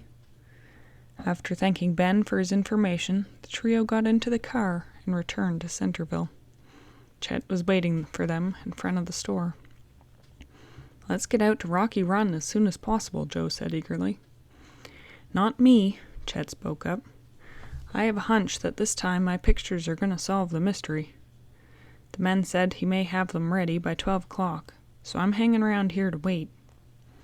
General Smith and the Hardys were about to drive off when Claude came hurrying along the street, waving for the officer to wait. "A long-distance call came in for you, sir," he reported. "Very poor connection.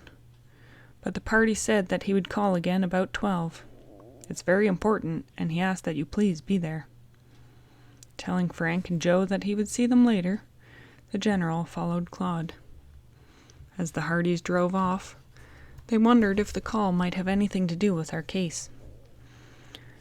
But the thought left their minds as they eagerly talked about the clue of the Franklin tree.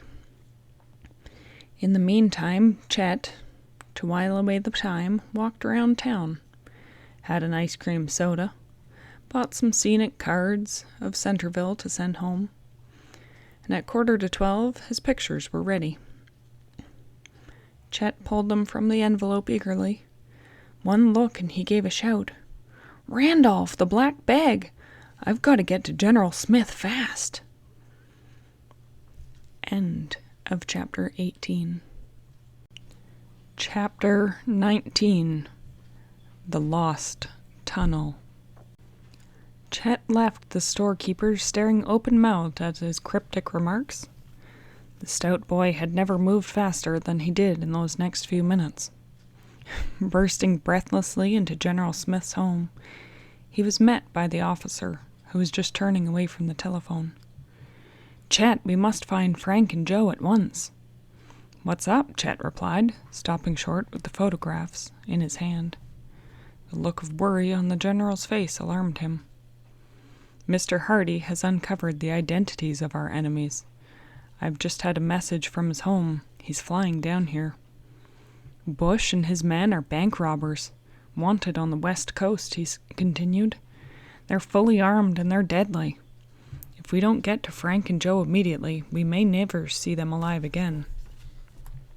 Meanwhile, the Hardys had covered a lot of ground. After hiding the car in a grove of trees, they started their search along the north bank of the rocky run, nearest to the plantation buildings. "Suppose you look for signs of a tunnel along the shore, Joe," his brother suggested. "I'll keep my eyes open for Franklin trees, or other clues a little distance from the water." The boys started upstream, carrying a shovel and a spade. Every little crevice among the rocks, every depression in the ground, was carefully probed. When an old stone fence indicated they'd come to the end of the plantation, Frank and Joe switched places and started back to recheck before crossing the stream. They continued the search, looking at every tree and every inch of ground until their backs ached. Finally, Frank called to a halt. He went back to the brink of the stream, bent down, and splashed his face with cool water. The refreshing pause sharpened his senses.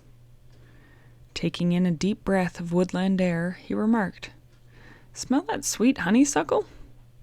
"Honeysuckle?" Joe repeated. Suddenly his eyes lighted with excitement. "Frank, maybe what we smell is from the blossoms of a Franklin tree." "Joe, you're a whiz, but I didn't see any Franklin trees on this side of the—" "Let's look on the other side of the stream," Joe interrupted excitedly. Following the direction from which the sweet scent seemed to be coming, they crossed the rapidly swirling water and pressed several yards into the woods. Suddenly, Frank spotted something. "Follow me," he cried, scrambling through the brush. He and Joe reached a beautiful tree whose fragrance scented the woodland. Although the branches seemed to be decaying in several places, its leaves were large, with beautiful white blossoms, and there were no other trees around like it. "Maybe this is it," Joe cried. "The only one left of Beauregard Smith's favorite trees," Frank murmured in awe. "Come on." Starting at the base of the tree, the boys made ever-widening circles, probing every inch of ground as they went. "Hey, look at this," Frank said, as he came upon a large mossy mound close to the stream. Opening his knife, the boy peeled off some of the thick green sod. Underneath a layer of earth, he found a brick. The boys began to dig away the sod furiously. A few minutes later, they'd uncovered a vault-like enclosure. They loosened the bricks in the front one by one. Finally, they'd made an opening large enough to squeeze through. The daylight, which penetrated the darkness below, revealed old stone steps leading downward. "The lost tunnel! The arsenal!" Joe exulted hoarsely. Frank was just as excited as his brother, but he warned Joe, "Keep it down. We don't want to attract any of Bush's men. Yet." Joe was already leaping down the steps, and Frank was close behind. They found themselves in a musty cavern. Both boys whipped out their flashlights, and then halted in amazement. "Cannonballs!" Frank exclaimed. "Look, there must be 100 of them." The balls were piled in a huge pyramid in the middle of the dank cave. "But I don't see any gold," Joe said in disappointment, straining his eyes to catch every detail of the place. The gloomy tunnel was a natural rock cavern, which apparently had been enlarged for use as a storehouse. The Hardys went to the end, about 50 feet ahead. The exit was solidly blocked with stones, bricks, and earth. There seemed to be no evidence of the Smith fortune or the bank's gold anywhere in the cavern. Unless, Frank said, "Joe, I have it. You remember the message? Find coin in iron?" He dashed toward the entrance. At the same moment, the sunlight was cut off. There came a sound of men's voices. Chilling words were projected into the tunnel. "You've had your last chance, Hardys. We warned your father. Smiley, light the fuse." End of Chapter 19. Chapter 20. The Plantation's Secret. Final chapter. The screeching of brakes sounded in front of General Smith's house as the taxi came to a sudden stop. Chet and the officer looked out the window in time to see Fenton Hardy step out, tell the driver to wait, and dash to the front door. Behind him hurried Sam Radley, his operative. "Frank and Joe," were the detective's first words when General Smith opened the door. "Where are they?" When he heard that they'd driven out to the lonely plantation, a look of intense worry came into Mr. Hardy's eyes. "Their lives are in danger," he said. The detective quickly introduced Radley, and then said, "Come on, we've got to get out there." The four ran to the taxi and climbed in. When they pulled away, the general and Chet brought the detectives up to speed on the Bush case. At the end, Chet said, "I have a good clue to Dr. Bush, Mr. Hardy." "What is it?" "A picture that I took from a plane." The boy showed the photograph of a tall man running. "That's Professor Randolph," he explained. "I'm sure that he's Dr. Bush in disguise. Remember the half picture of him with the black bag that I snapped in Bayport?" "Good work, Chet. I think you're right. Bush and Randolph, his right name is Skagway, are one and the same. He's not a professor or a medical doctor. And that black bag? It contains safe-cracking tools. He's a bank robber, and deadly." Mr. Hardy leaned toward the taxi driver. "Take her to the limit. Speed may mean the difference between life and death." The group sat tensely as the taxi roared toward the plantation. "There's the car," Chet announced when they reached the bridge. As the taxi halted, Mr. Hardy asked the driver to wait. The four passengers dashed toward Rocky Run, along whose banks Frank and Joe had been searching. Once within the cover of the thick overhanging trees, Mr. Hardy called for silence. They pressed forward with barely a sound. The detective and Radley, accustomed to the job at hand, noiselessly forged ahead of Chet and the general. Suddenly, Mr. Hardy raised his hand, and Sam stopped. Voices sounded near them, barely audible above the gurgling of the stream. Through the foliage, they could vaguely see the three men who were talking. The trio seemed to be leaning over a hole in the ground. "I heard the kid say that the gold ain't down there," one of them whined. A tall man angrily kicked at a stone. "That settles it," he then cried into the yawning earth. "You've had your last chance, Hardys. We warned your father. Smiley, light the fuse." Mr. Hardy and Radley leaped toward the trio. Simultaneously, a sharp explosion shook the earth. Rock and debris shot into the air. The opening into the tunnel was sealed up. Chet and the general also came running. Ahead of them stood Randolph, Bush, Junior, and Smiley. The three men whirled when they heard their pursuers. Junior thrust his gun hand into his pocket, but it got no further. The crashing right fist of Fenton Hardy smashed into Junior's jaw. He sprawled full length. Randolph took to his heels as Radley made a flying tackle. At the same time, Smiley quickly leaned over and snatched a crowbar from the open black bag. He swung at Mr. Hardy. The detective blocked the blow with his left hand, and his right hand slammed into the criminal's midriff. Smiley folded and sank to the ground. "Get Randolph!" Chet shouted, as he saw the ringleader squirm from Radley's shoestring tackle and break away. He and General Smith were hard after the professor when Mr. Hardy called them back. "We need you here, quick! Tie these two up! Chet, we have to dig, men, and dig fast!" Using their hands, pieces of flat stone, and Joe's spade, which they found nearby, they went furiously at the job of freeing Frank and Joe. Fenton Hardy finally crashed through the barrier. "Frank! Joe!" A moment of silence followed. Radley's light flashed on the boys. They were lying face down, and neither moved. Mr. Hardy bent close over his sons. "Thank heaven they're breathing."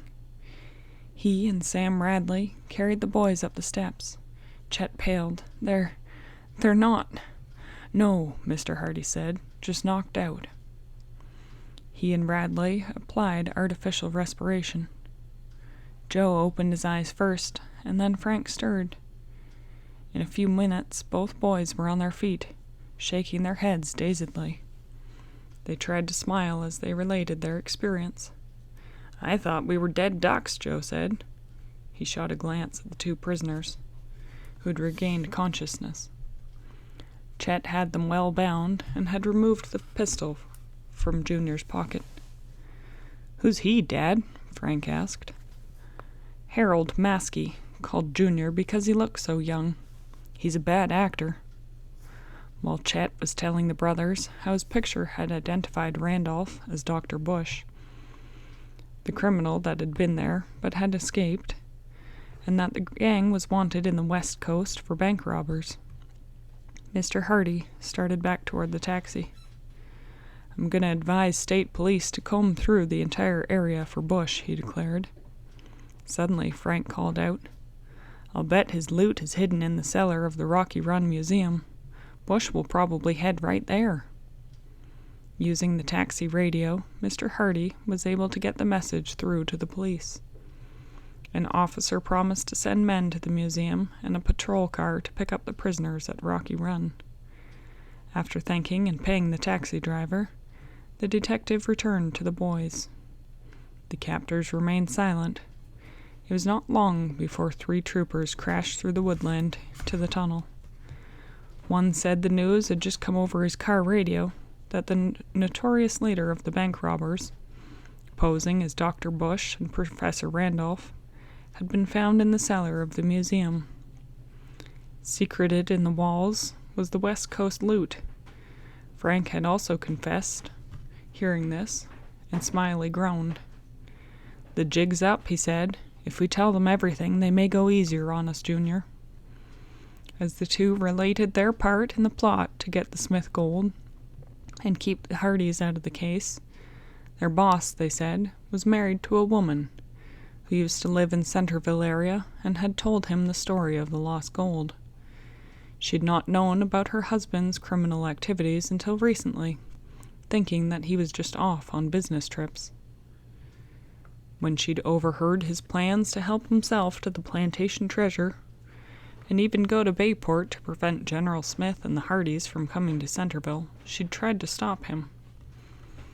But before she could get the fuzz, he ran off, Smiley smirked. "So it was Bush's wife who made the phone calls to us," Frank said. Smiley nodded.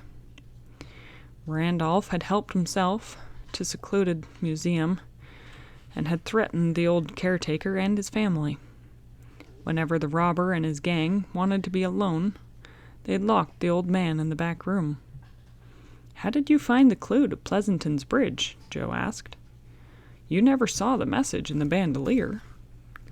Smiley told them that Randolph, instead of going to town to find out about the deed, had returned to the museum through the cellar and had climbed up beneath the old fireplace.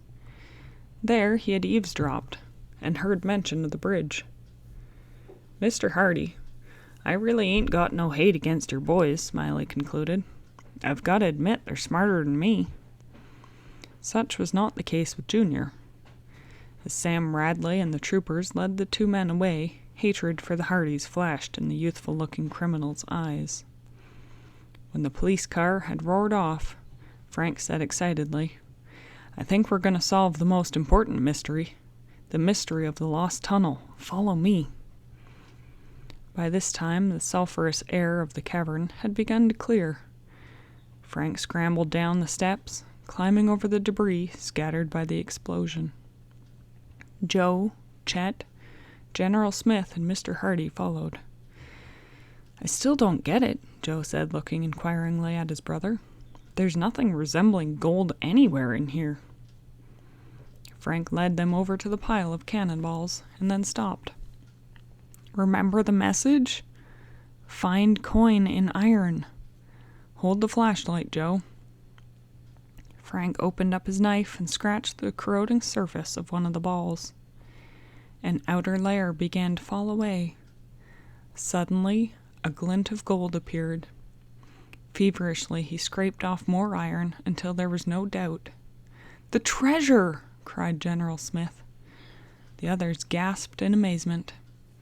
Mr. Hardy scraped another ball until the gold winked through. Joe attacked another, and Chet a third.